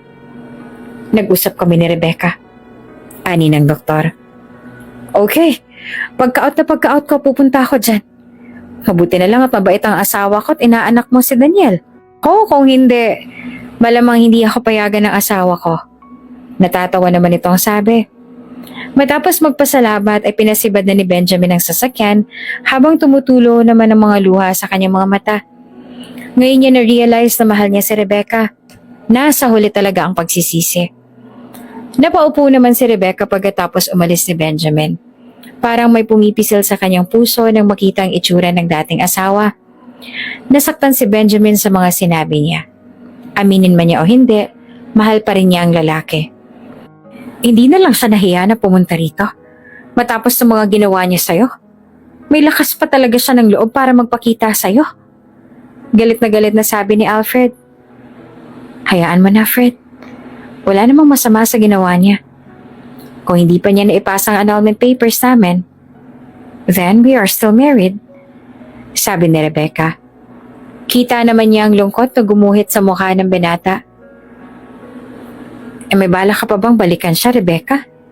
Tanong nito. Napatingin siya sa binata. Maging si Rebecca ay hindi alam ang sasabihin. Nakita niya kasi sa mukha ni Benjamin ang labis sa pagsisisi sa mga ginawa nito sa kanya. Ang laki din ang ipinayat ng asawa dahil sa stress at konsumisyon. Huwag na lang natin siyang pag-usapan, Alfred. Please. Pakiusap ni Rebecca. Hindi naman sa ayaw niyang pag-usapan ng lalaki, ayaw niya lang sagutin ang tanong nito. Bumuntong hininga na lang si Alfred at inassist ng isang customer. Nagpaalam kasi ang pinsan niya na may pupuntahan at nagpresenta naman si Alfred na tulungan si Rebecca. Pagdating ni Rebecca sa kanila, kaagad niyang sinabi sa kanyang ina na pumunta si Benjamin sa pwesto niya at sinabi rin niya ang mga napansin. Paano hindi papayat? Stress kay Charisse. Panay daw yata gastos ang babae at walang natitira sa sahod. Komento ni Rosana. Kailangan niya nang i-voice out ang nararamdaman. We're still married, ma. Hindi pa niya na ipapasa ang annulment papers. At mahal ko pa rin siya. Hindi ko alam pero hindi ko magawang mahalin si Alfred eh. Yes, gusto ko siya. Pero yung pakiramdam na kumakabog ang malakas ng dibdib, kapag malapit o kausap ko siya, hindi yun nangyayari. Malungkot na sabi ni Rebecca. Alam niyang masasaktan si Alfred pero hindi niya pwedeng pilitin ang sarili na mahalin ito. Dahil mahal mo pa rin si Benjamin at may nag-uugnay sa inyo, iyang ipinagbubuntis mo. Alam mo ba na ipina-DNA test ng ina ni Benjamin ang anak ni Charisse? Hindi siya kumbinsido na anak ni Benjamin ang bata. Malalaman niyo next week. Ngayon, anong desisyon mo? Kung hindi mo magagawang mahalin si Alfred, sabihin mo na sa kanya para hindi na umasa yung tao. Sabi naman ng kanyang ina. Tumango na lamang si Rebecca. Dumaan ang ilang araw at lumabas ang resulta ng DNA test. Naroon si Criselda sa klinika ng lalaki. Ibinigay rito ang isang brown envelope. Nariyan ang resulta ng DNA test, tita. Sabi ng doktor. Binuksan niya iyon at kinuha ang laman. Napanatag naman ang loob ng ginang na makita ang resulta. Negative. Hindi anak ni Benjamin ang bata. Talagang niloko kami ng Charisse na yun. Pinaniwala kami sa isang kasinungalingan. Mabubulok siya sa kulungan. Nanggigigil na sabi niya. Kailangan po talaga siyang makulong dahil nakasira po siya ng pamilya. At saka kahit anak niya pang bata. Wala siyang karapatan na sirain ang pagsasama ni Rebecca at Benjamin. May kasalanan din si Benj dahil naniwala siya sa babae. Sabi naman ng doktor. Matapos ibigay ang bayad ay nagpaalam na ang ginang at nagtungo na sa bahay ni Benjamin. Nandot na naman ni Criselda ang anak na naglalasing sa balkonahe. Kinuha niya iyon. Maglalasing ka na lang balagi? Imbis na ayusin mo ang sarili mo para kay Rebecca? Buntis si Rebecca, Benjamin. Sigaw niya na ikinatigil ng doktor. Nanlaki naman ang mga mata at napaawangan labi ng binata nang marinig yan. Buntis si Rebecca? At ako ang ama? Tanong ni Benjamin. Oo. At hindi mo anak ang daladala ni Charisse. Sabi ni Criselda at saka inilapag ang envelope sa harapan. Kinuha naman ni Benjamin ang nasa loob niyon. Paano kayo nagkaroon ng magagamit ng para sa bata? Tanong ni Benjamin. Kakonsyaba ko ang dati mong katulong. Kumuha siya ng specimen ng bata. Paliwanag ng ginang. Kitang-kita naman ang pananalim ng mga mata ni Benjamin. Mabubulok talaga sa kulungan ng Charisse na yan. Naiinis niyang sabi. Isang araw na nakalipas, nagpunta si Charisse sa bahay ni na Benjamin. Anong ginagawa mo dito, Charisse? Napaatras si Charisse nang makita ang mukha ng banata. Para itong papatay kung tingnan siya. Ngunit nilakasan niya ang kanyang loob. Lumapit si Charisse sa binata at niyakap ito. Tawarin mo ako, babe. Pangako, gagawin ko ang lahat ng mga gusto mo. Huwag ka lang mawala sa akin. Nagmamakaawang sabi ni Charisse. Itinulak naman ng malakas si Benjamin ang babae na naging dahilan para tumalapon siya. Naggasgas tuloy ang kamay ng dalaga. Tumulo naman ang mga luha ni Charisse. Bakit mo to ginagawa? Talaga? Parang ako pang may kasalanan, Charisse. Hindi ba ikaw? Pinaniwala mo ako sa isang kasinungalingan. Hindi ko anak ang bata. Anak mo siya sa ibang lalaki. Kung hindi lang kabastusan ng manakit ng babae, kanina ko pa ginawa. Galit na sabi ni Benjamin. Ibinigay ang photocopy ng DNA test. Kinuha naman niya ni Charisse at nakita ang resulta. Na-realize nito ang ginawa. Kaagad itong lumuhod sa harapan ng lalaki. Patawarin mo ako sa ginawa ko, Benjamin. Iyon na kasi naisip kong paraan para makuha ulit kita. Isang pagkakamali lang yun pero nagbunga. Please, give me another chance. Nagmamakaawa nitong sabi. Natawa lang si Benjamin. Patawarin? Sa tingin mo patatawarin pa kita? Hindi. Ang dapat sa'yo, mabulok sa bilangguan. Sinira mong pagsasama namin ni Rebecca dahil sa pagiging makasarili mo. Hintayin mo ang warrant of arrest.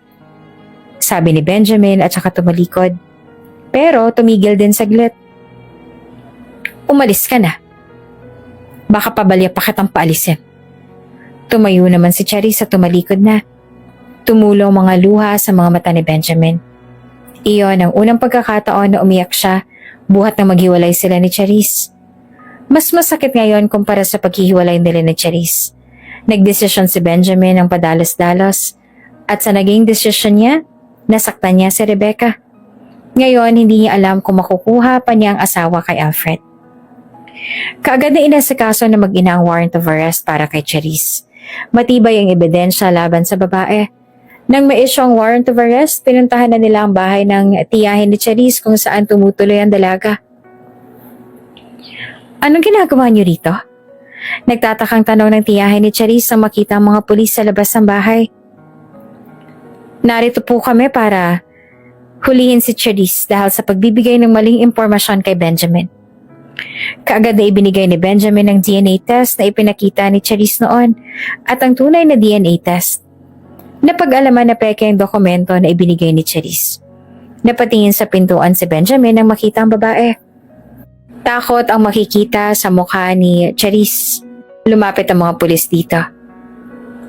Benjamin, hindi mo pwedeng gawin sa akin to. Sabi nito habang umiiyak. Ano ba nangyayari, Charisse? Bakit may warrant of arrest ka? Nagtatakang tanong ng tiyahin nito. May karapatan kang kumuha ng abogado habang nililitis pa ang kaso mo. Sabi ng pulis. Napatingin naman si Charisse sa tiyahin. Tulungan niyo ako, tita. Please. Pakiusap nito. Kaagad naman na pinasasan si Charisse at isinakay sa police patrol. Pagka-uwi ni Rebecca sa kanila, naroon ang kanyang biyanan. Kaagad siya nitong niyakap nang magkita siya. Umiyak ang ginang na labis sa ipinagtaka naman ni Rebecca. Ma, anong nangyayari? Nagtataka niyang tanong. Nasa kulungan na ngayon si Charisse. Peke ang mga dokumentong ibinigay kay Benjamin na anak niyang bata. Anak yun ni Charisse sa ibang lalaki. Ginawa ko ang lahat para mapatunayan na hindi anak yun ni Benjamin. Sabi ni Criselda at ngumiti naman si Rebecca. Anak, si Benjamin mismo ang nagpakulong kay Charisse. Sobrang nagsisisi si Benjamin na nagawang mali at pagkakasala sa'yo. Handa mo ba siyang patawarin? Handa mo bang ibalik ang samahan ninyo? Tanong ng biyanan.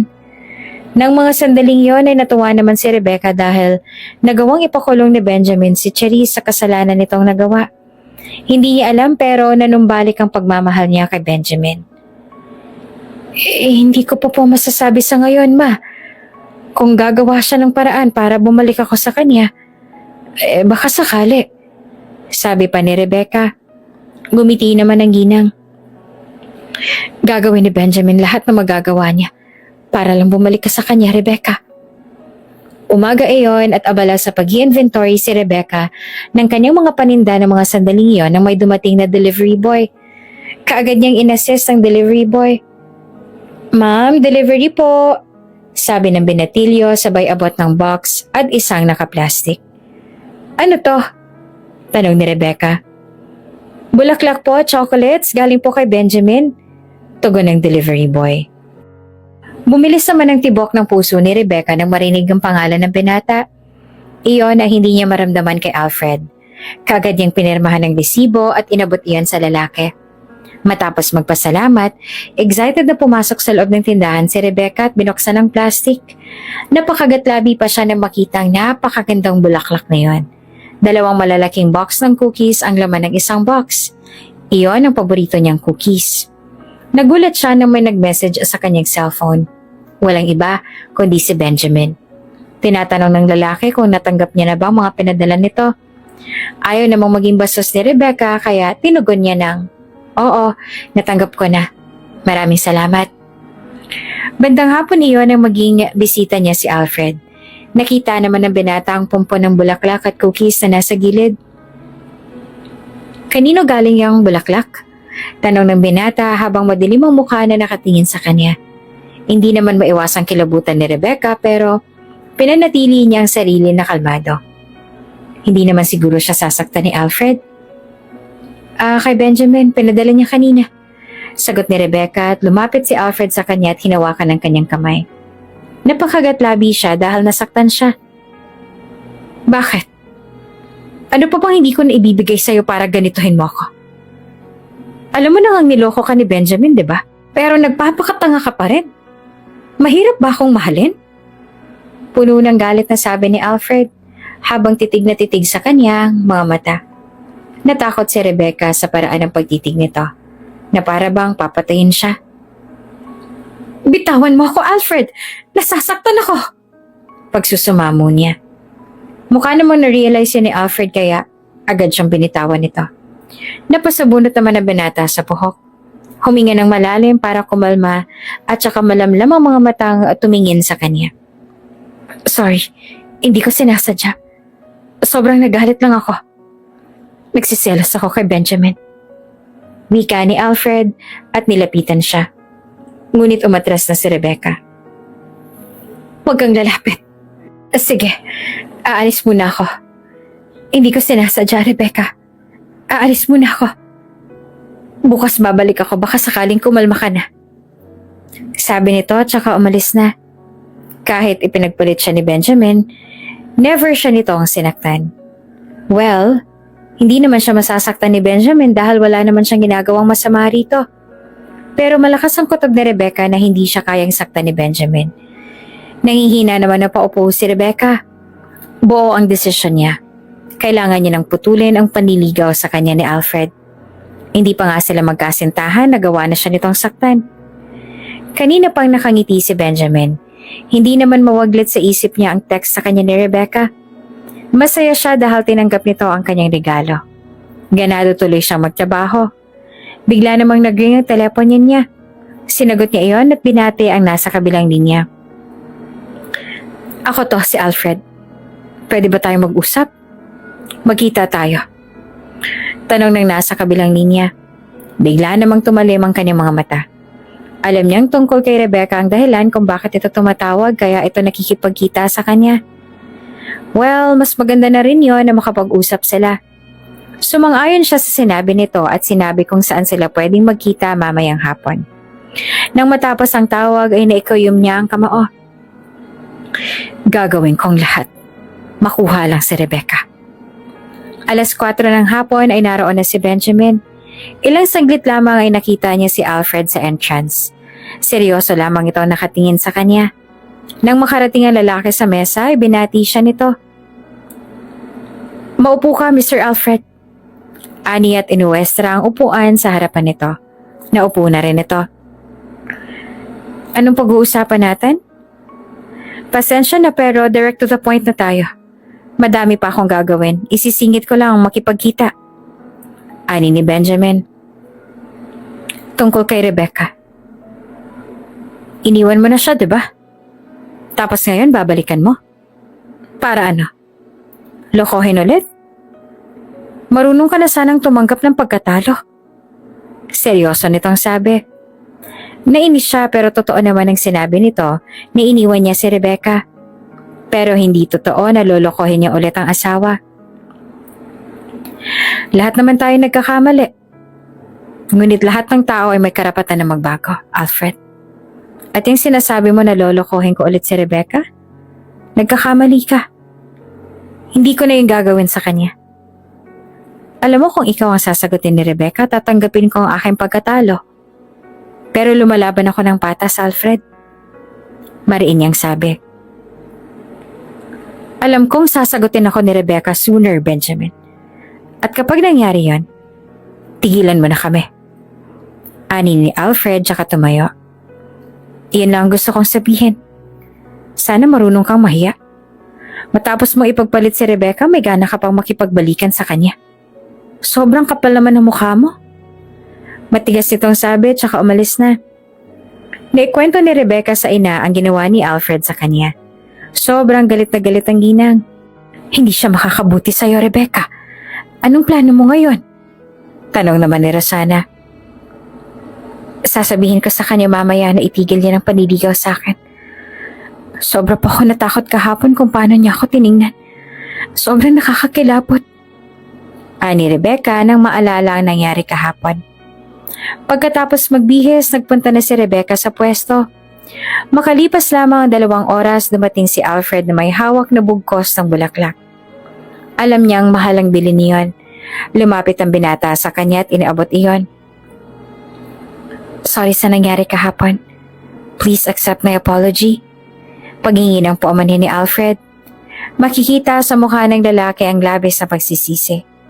Huminga naman ng malalim si Rebecca. Sa totoo lang natakot ako sa ginawa mo. Kinilabutan ako. Hindi mo pa nga ako kasintahan pero kaya mo nang gawin yan sa akin. What more kung magkasintahan na tayo? Tanong ni Rebecca. Nagbaba naman ang tingin si Alfred. Nadala lang ako ng galit at selos pero hindi ko naman kayang manakit, Rebecca. Maniwala ka sa akin. Hindi kita sasaktan. Puno ng sinseridad nitong sabi. Umiling na lang si Rebecca. Naging mabuti kang kaibigan sa akin, Alfred. Wala akong masabi. Tinulungan mo akong umasenso at nagpapasalamat ako doon. Ngunit, kailangan kong gawin to.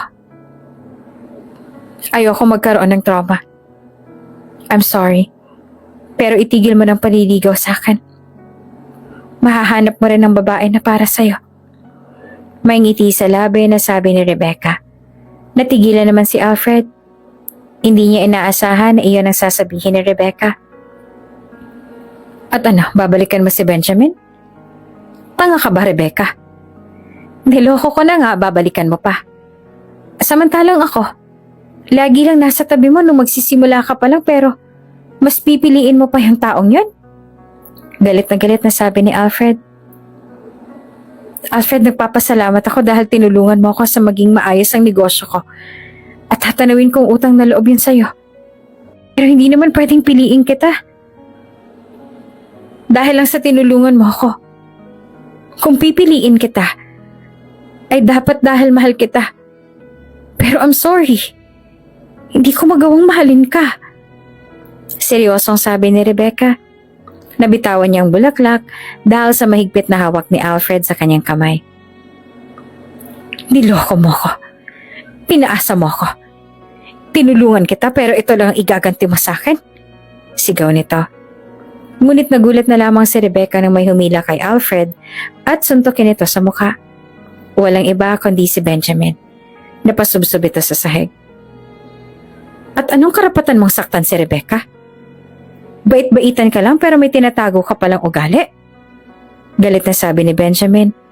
Ngunit mabilis na hinila ni Rebecca si Benjamin dahil baka kung ano pang magawa nito sa lalaki. Tama na yan, Benjamin! Baka kung ano pang magawa mo sa kanya. Sigaw niya. Mabilis naman na sumunod si Benjamin. May mga lumapit rin kay Alfred at sinabihan na umalis na. Masama naman ang tingin ni Alfred sa kanila bago ito pumasok sa loob ng sasakyan. Hinarap siya ni Benjamin na tinawakan ang kamay na sinaktan ni Alfred. Nagdulot agad iyon ng pasa. Magbabayad talaga yung Alfred na yan sa ginawa niya sa'yo. Nagigigil nitong sabi. Mas masakit pa yung ginawa mo. Yung ipagpalit mo ako kay Charis. Puno ng hinanakit naman na sabi nito. Lumamlam ang mga mata ng asawa. I'm sorry. Nabulag ako ng pagmamahal ko sa kanya. At alam mo kung anong narealize ko? Na kaya ko siya binalikan. Dahil akala ko mahal ko pa siya. Pero hindi pala. Dahil nung magsama kami, hinahanap-hanap kita. Doon ko na-realize na mahal na kita nun. Na kaya ko lang siya binalikan ay dahil sa bata na hindi ko naman pala anak. Sabi pa ni Benjamin. Kahit anong gawin ko, ikaw pa rin ang laman ng puso ko, Benjamin. Nahanda kitang patawarin sa nagawa mong kasalanan, lalo na't nagawa mong sampahan ng kaso si Charis. At doon ka napatunayan na handa mong itama ang lahat ng pagkakamali mo. Sabi ni Rebecca at ngumiti. Nakatitig lamang si Benjamin sa kanya. Oh, bakit ganyan ka makatingin sa akin? Tanong niya habang nakakunot ang noo. You're beautiful inside and out, Rebecca. Hindi na kita pakakawalan ngayon. Masuyong sabi ng doktor tsaka hinalikan siya sa noo. Niyakap naman niya ang asawa. Napapikit siya. Na-miss niya si Benjamin. Maghapon siyang binantayan ni Benjamin. Magaling itong mag-sales talk. Talaga namang napapabili ang mga dumaraan, lalo na yung iba na kilala siya. Hi, madami tayong benta ngayon. Salamat Benjamin. Sabi naman ni Rebecca. Tiningnan niyang asawa at nahuli na katingin nito sa kanya.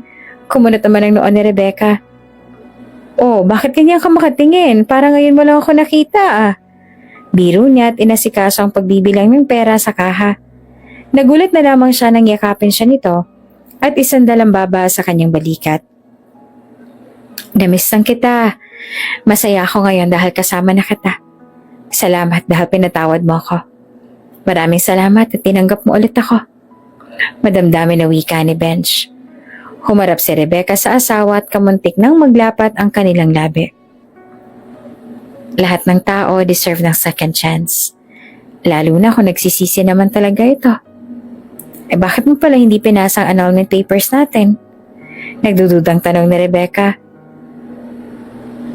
Dahil hindi ko kaya mawala ang connection natin? Ng mga sandaling yun, parang hindi naman bukal sa loob ko ang ginawa kong pagtanggap kay Charis.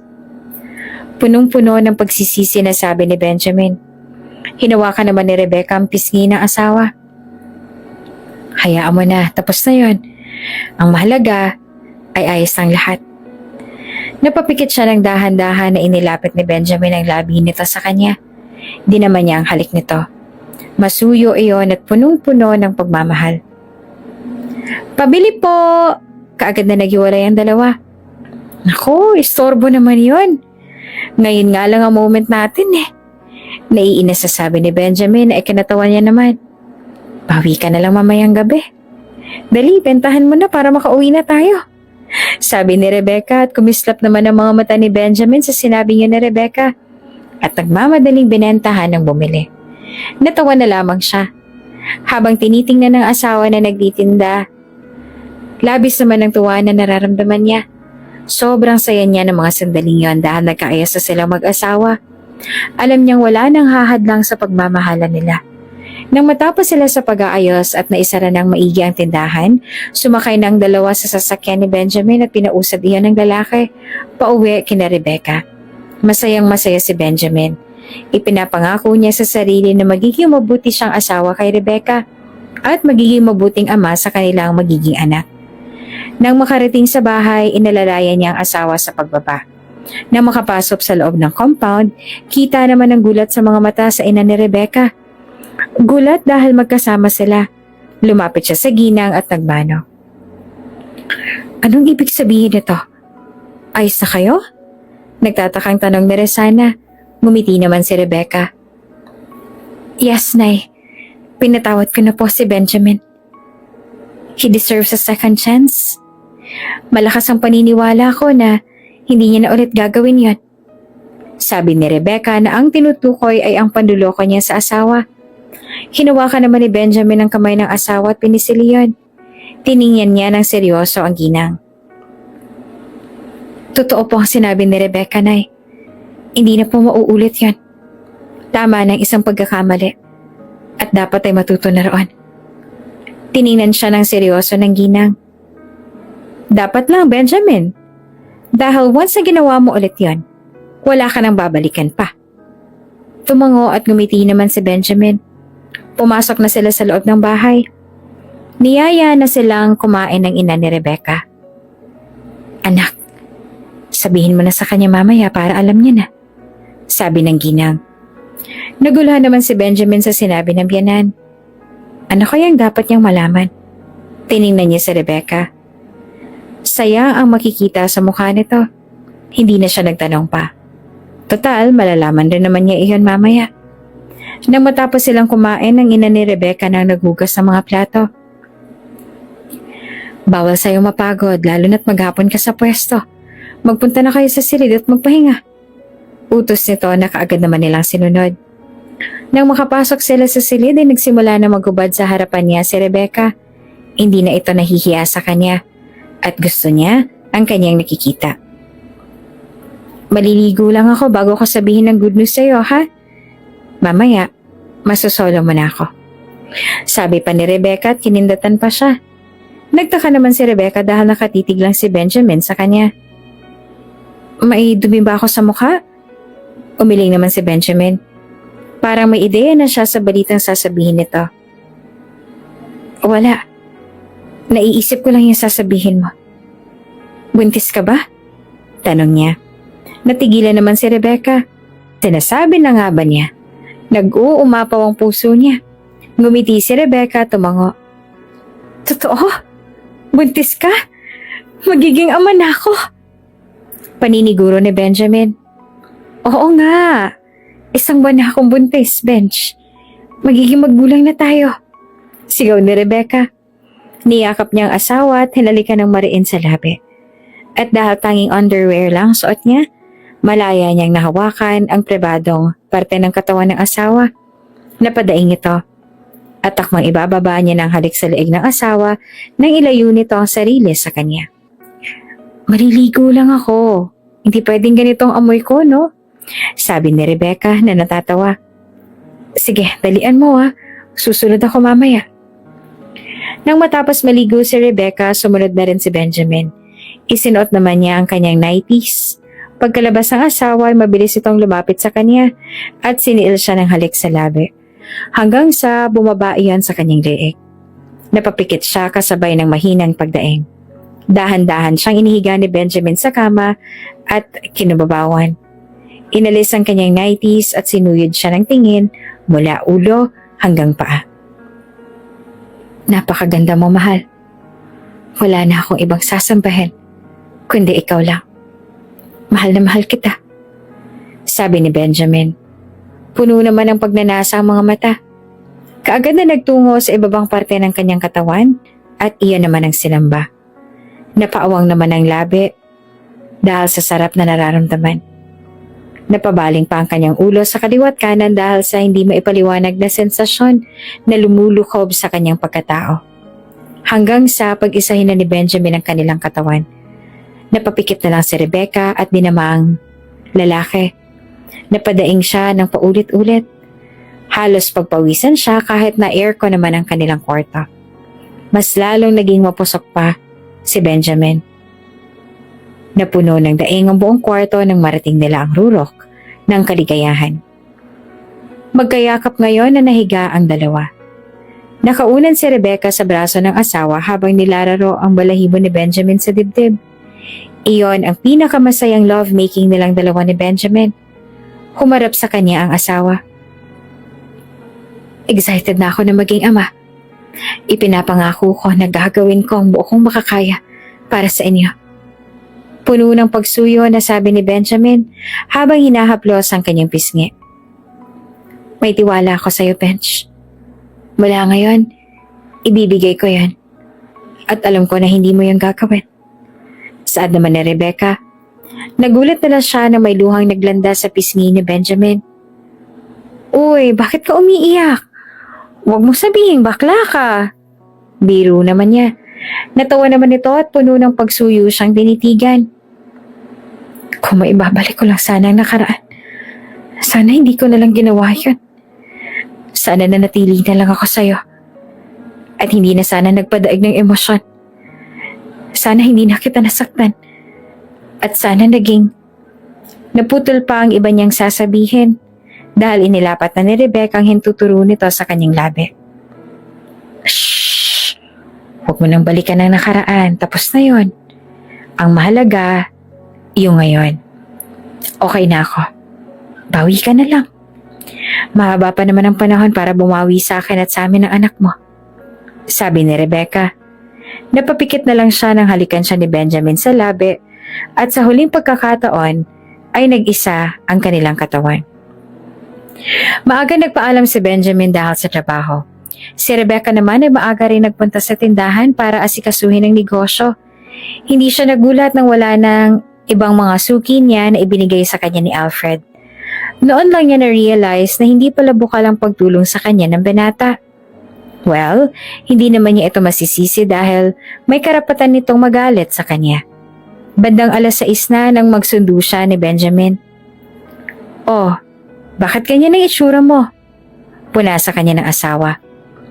Kukunin lang ni Rebecca ang mga gamit niya at lilipat na sa bahay ni Benjamin. Mahina ang 20. Nawala ng mga suki ko na bigay ni Alfred. Pero ayos lang. Gagawa ako ng paraan para makabawi. Determinadong sabi naman ni Rebecca. Hindi mo ba ipagkakatiwala na lang yan sa pinsan mo tapos bibisita ka na lang? Buntis ka at makakaapekto sa batang pagtitinda mo. Siyempre, masistress ka, diba? Bisitahin mo na lang ang tindahan mo. Kukuha din ako ng katulong para mas gumaan ang trabaho mo sa bahay. Sabi naman ni Benjamin. Well, tama naman si Benjamin. Mas mabuti talaga na hindi siya babad sa tindahan. Mga 5 months pa lang naman pero mas mabuti na yung nag-iingat. Pagdating sa bahay ay nakahanda na ang kanyang mga gamit. Isinakay nila iyon sa sasakyan ni Benjamin. Nagpaalam naman si Rebecca sa kanyang ina. Pagdating nila sa bahay ay na-miss iyon ni Rebecca. Pinalinis ko na to dahil ayoko makita sa bahay ang anuman na iniwan ni Charis. Matigas na sabi ni Bench. Galit na makikita sa mukha ng asawa. Niyakap niya ito. Hayaan mo na. Okay na yun. Kamusta na palang kaso? Tanong niya. Ayun, malalaman next week. May hearing eh. Ipinalibot naman ni Benjamin ang mga kamay sa kanyang bewang at akmang hahalikan siya nang bumukas ang pintuan. Pumasok ang kanyang biyenan at mabilis siyang niyakap. Napailing na lang si Benjamin dahil pakiramdam niya ay hindi siya nakita ng ina. Nako, kamusta ka na? Namiss kita, iha. Busy kasi ako kaya hindi na ako nakadalaw sa inyo. Inasikaso ko yung kaso ng malanding Charis na yon. Naiinis nitong sabi. Wag na kayo magsalita na hindi maganda sa babae. Nakakulong na siya ngayon. Sabi ni Benjamin. Naiintindihan naman niya ni Rebecca dahil hindi rin maganda na sisiraan ng ganon si Charis kahit totoo man. Naroon pa rin ang respeto ni Benjamin sa dating kasintahan. Humingi naman ng sorry ang ginang. Bumulong ito sa kanya. Alam ba ni Benjamin na buntis ka? Tumango siya. Binalingan naman ng ginang si Benjamin. Kaya ikaw alagaan mo mabuti tong si Rebecca, ha? Kapag nakita akong pinapabayaan mo siya, naku, malilintikan ka talaga sa akin. Sabi nito. Tumangu-tangu na lang si Benjamin. O sige, aalis na ako. Mukhang may maiistorbo ako eh. Goodbye, sabi ni Criselda at umalis na. Nilapitan naman ni Benjamin ang asawa at hinapit sa bewang at siniil ng mapusok na halik. Nang gabing yon ay may nangyari ulit sa kanila. Nitong mga nakaraang araw, ramdam ni Benjamin na wala sa mood ang asawa. Lagi niyang sinasabi na magpapahinga ito dahil baka makasama sa bata. Huwag mo masyadong isipin yan, mahal. Baka makasama sa bata. Paano ba naman? Mas malaki pang upat mga tax kaysa sa kinita ko, Benj. Ayoko namang isarang tindahan. Gagawin ko ang lahat para makabawi. Determinadong sabi ni Rebecca. Hinamawa ka naman siya sa kamay ng asawa. Huwag mo nang isipin yon, okay? Ako nang bahala sa'yo. Sa atin. Mag-focus ka na muna sa anak natin. Please. This is our firstborn. Aniya. Mukha namang nahimasmasan na si Rebecca at niyakap siya. Maraming salamat.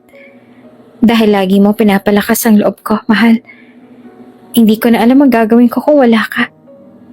Puno naman ng pagsuyo na sabi ni Rebecca. Hinalikan siya sa noo ni Benj. Gagawaan na ng paraan si Benjamin para makabawi kay Rebecca.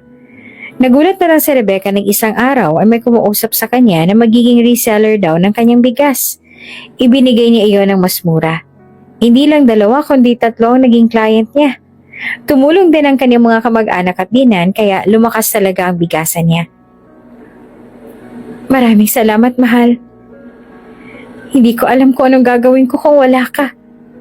Puno naman ng pagsuyo niyang sabi. Diba, sabi ko naman sa'yo. Huwag ka mamroblema at akong gagawa ng paraan. Sabi ni Benjamin habang nakangiti. Niyakap na lang ni Rebecca si Benjamin. Nakahiga sila sa kama ng mga sandaling yon. May good news ako, sabi ni Benjamin. Tinanong niya iyon kung ano. Nanalo tayo sa hearing. Wala na magiging problema. Magsasama na tayo ng matahimik at maligaya. Sabi ni Benjamin at nakahinga na siya ng maluwag doon. Umaga iyon ay naging bisita si Rebecca. Walang iba kundi si Alfred. Pinapasok niya ito sa balkonahe. Mabuti na lang at naroon din si Benjamin. Isip niya kasi na baka saktan siya nito. Binati sila nito. Anong kailangan mo, Alfred? Nandito ka ba para manggulo? Tanong ni Benjamin. Umiling naman si Alfred. No. Nandito ako para humingi ng tawad sa nagawa ko. Naging makasarili ako. Ang pagtulong, hindi dapat inirereklamo. Kaya, ibabalik ang mga clients mo dati. Gusto kasi nila naging serbisyo na ibinigay mo sa kanila. May isa silang pinagkukunan. Nahihirapan daw sila dahil minsan nauubusan sila. Sabi naman ni Alfred. Kung ibibigay mo sila sa akin, ayos lang, basta wag mong isusumbat sa akin ang pagtulong mo na yon. Sabi naman ni Rebecca. Hindi na. Hindi ko na yung gagawin, Rebecca. Patawarin mo sana ako sa mga nagawa ko mali sa'yo. Puno naman ng sinseridad na paghingi nito ng paumanhin. Ngumiti naman si Rebecca at tiningnan ang asawa. Tumango ito.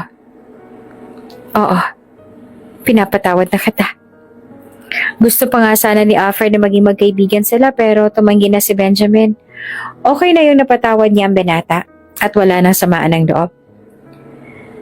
Sabihin mo, nagsiselos ka lang kaya ayaw mo maging magkaibigan kami.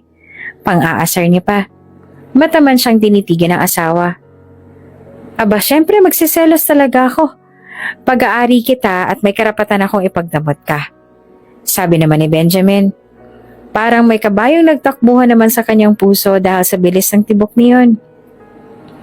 Oo naman, alam ko yon. Kontento na ako sa'yo, Benjamin. Ikaw kaya ang best friend ko. Ang kuya ko at syempre, ang asawa ko. Mahal na mahal kita.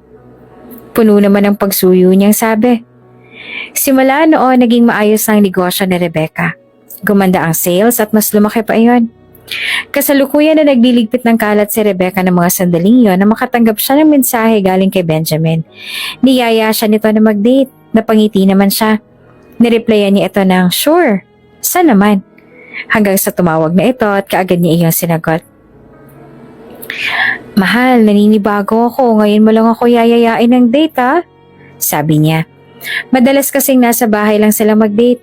Nagluluto siya ng merienda o di kaya nagte-take out ng food. Nitong mga nakaraang linggo kasi ay naging abala ito dahil madaming pasyente at naiintindihan naman niya iyon. Siyempre, gusto ko rin naman na i-date ang mahal ko. Hindi naman pwede nakalimutan kita dahil lang sa pagiging abala ko, 'di ba? Sabi naman ni Benjamin. Napangiti na lang siya. Susunduin daw siya ni Nathaniel, ang isang kaibigan nito mamayang 7:00 ng gabi. Inabala mo pa ang kaibigan mo, bakit kasi hindi na lang ikaw ang sumundo? Tanong niya. Hindi kasi pwede, syempre surprise date yun eh. Ani naman ni Benjamin. Napakunot naman noo siya. Ano naman kayang pakulo nito? Okay, basta ba matutuwa ako dyan sa pakulo mong yan ha? Naiinis siyang sabi. Ewan ba niya? Mabilis siyang magalit nito mga nakaraang araw. Marahil ay dahil sa pagbubuntis niya. Natawa na lamang ito at sinabing matutuwa talaga siya. Napailing-iling na lang siya. Mabilis lumipas ang maghapon at inabala niya talaga ang sarili. May kasama naman siya sa bahay pero parang ang tagal ng oras kapag wala siyang ginagawa. Sumapit ang 6:00 ng gabi at naghanda na siya. Nagsuot siya ng white sleeveless na dress na may biyak sa gilid. Simple lamang iyon pero lumitaw ang kanyang kaputian. 6:45 nang matapos siya. Sakto. May sasakyan na bumusina sa labas ng gate. Binuksan iyon ng katulong. Kinuha niyang purse at lumabas na ng bahay. Naroon si Nathaniel at simple lang ang lalaki pero lumilitaw ang angkin nitong kagwapuhan. Pero syempre mas gwapo si Benjamin. Kumaway siya pabalik dito at saka lumapit. Nako, pasensya ka na ha. Inabala ka pa ni Benjamin. May pamilya ka pero inistorbo ka niya. Sabi niya. Natawa naman ang mahina si Nathaniel. Ayos lang yun. Gusto kong lumigaya kayong dalawa. Tsaka ang asawa ko na mismo ang ipinagtulakan ako na gawin ko na magpaalam si Benjamin sa kanya. Sabi naman ng lalaki habang kakamot-kamot ang ulo. Namit na din niya ang asawa ni Nathaniel na minsang mag-imbita ang dalawa sa birthday ng kanilang panganay. Natawa naman siya. Nilingon niya ang katulong. Kumain ka na mamaya ha, mag-take out na lang kami para sa'yo. Sabi niya. Pinagbuksan siya ng pintuan ni Nathaniel. 30 minutos lang itinagal ng biyahe hanggang sa makarating sila sa isang high-class na hotel. Muli ay pinagbuksan siya ng pintuan ni Nathaniel. Siguro may bayad ka dito, no? Biro niya. Natawa naman ito. Oo, meron akong tatanggapin pero ipinilit yun ni Ben. Siyempre naabala daw niya ako kaya dapat daw meron talaga. Sabi nito. Napangiti naman si Rebecca at hanggang sa loob ay sinamahan siya ni Nathaniel at ito pa talagang nagbukas ng pintuan. Nakarating sila sa second floor ng hotel. Binuksan ng isang waiter ang entrance ng isang VIP room at pumasok siya roon na napapanganga siya nang makita ang ganda niyon. May mga petals sa sahig. May red carpet pa at may mesa sa gitna niyon. Nakita niya ang asawa sa isang tabi habang nakatingin sa kanya. Lumapit ito sa kanya at ikinawit ni Rebecca ang kamay sa braso kay Benjamin. Grabe, ang ganda ng lugar, Benj. Talagang pinaghandaan mo, ah. Aba, syempre naman, special occasion to eh. Kailangan talagang paghandaan. Sabi nito sabay kindat. Napakanotoo naman si Rebecca. Special occasion? For what? Hindi naman siya nakapagtanong pa nang iginiya na siya ng asawa sa mesa at hilahin ang upuan para sa kanya. Lumapit ang mga crew at inilapag sa kanilang mesa ang pagkain. Nagsimula na silang kumain. Matapos kumain ay pumailan lang na ang tugtog. Tumayo naman si Benjamin at inilahad ang kamay sa kanyang harapan. Let's dance, my wife. Malapad ang ngiti na sinabi nito. Tumayo at inaabot naman ang kamay sa asawa. Hinapit siya ni Benjamin habang sinasayaw. Siya naman ay sinandal ang ulo sa balikat nito. May sinenyosan naman si Benjamin sa likuran. May hinawi ang mga ito na kortina. Gusto mo bang makita ang sorpresa ko? Tanong ni Benjamin. Tumango naman siya. Oo naman, ano ba kasi ang sorpresa na yan? Inutusan ni Benjamin si Rebecca na tumalikod. Sinunod naman iyon ng asawa. Nagtungo si Benjamin sa likuran niya at tinakpan ang kanyang mga mata ng panyo. Pumihit ka pa harap, mahal. Nasa harap ang sorpresa ko. Panimula ni Benjamin na sinunod naman ni Rebecca.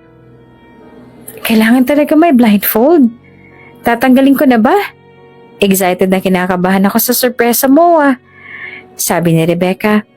Nagtungo naman si Benjamin sa likod ng asawa. Sige, tanggalin mo ng panyo. Utos niya. Tinanggal naman niya ni Rebecca. Nagulat na lang ang babae nang makita ang nasa harapan na salitang, "Will you marry me?" na nasa wall at may mga mini bulb lights.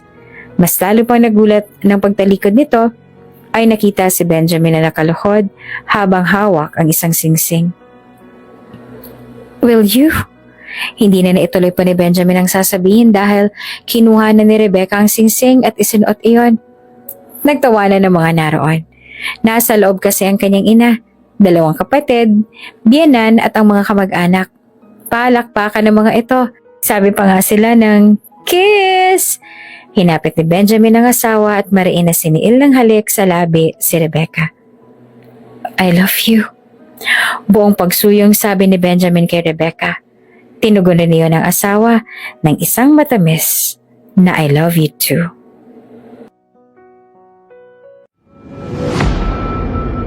Kung bago ka pa lang sa channel na ito, Ate Jane TV, huwag kalimutang pindutin ang notification bell and subscribe button. Sana po hindi naman malaking abala sa inyo ang pagpindot ng subscribe button dahil ang kapalit po nito ay ang pagsuporta para makapag-produce ng mga libreng stories sa mga channels ni Ate Jane. Maraming salamat! Siya ang anak mo.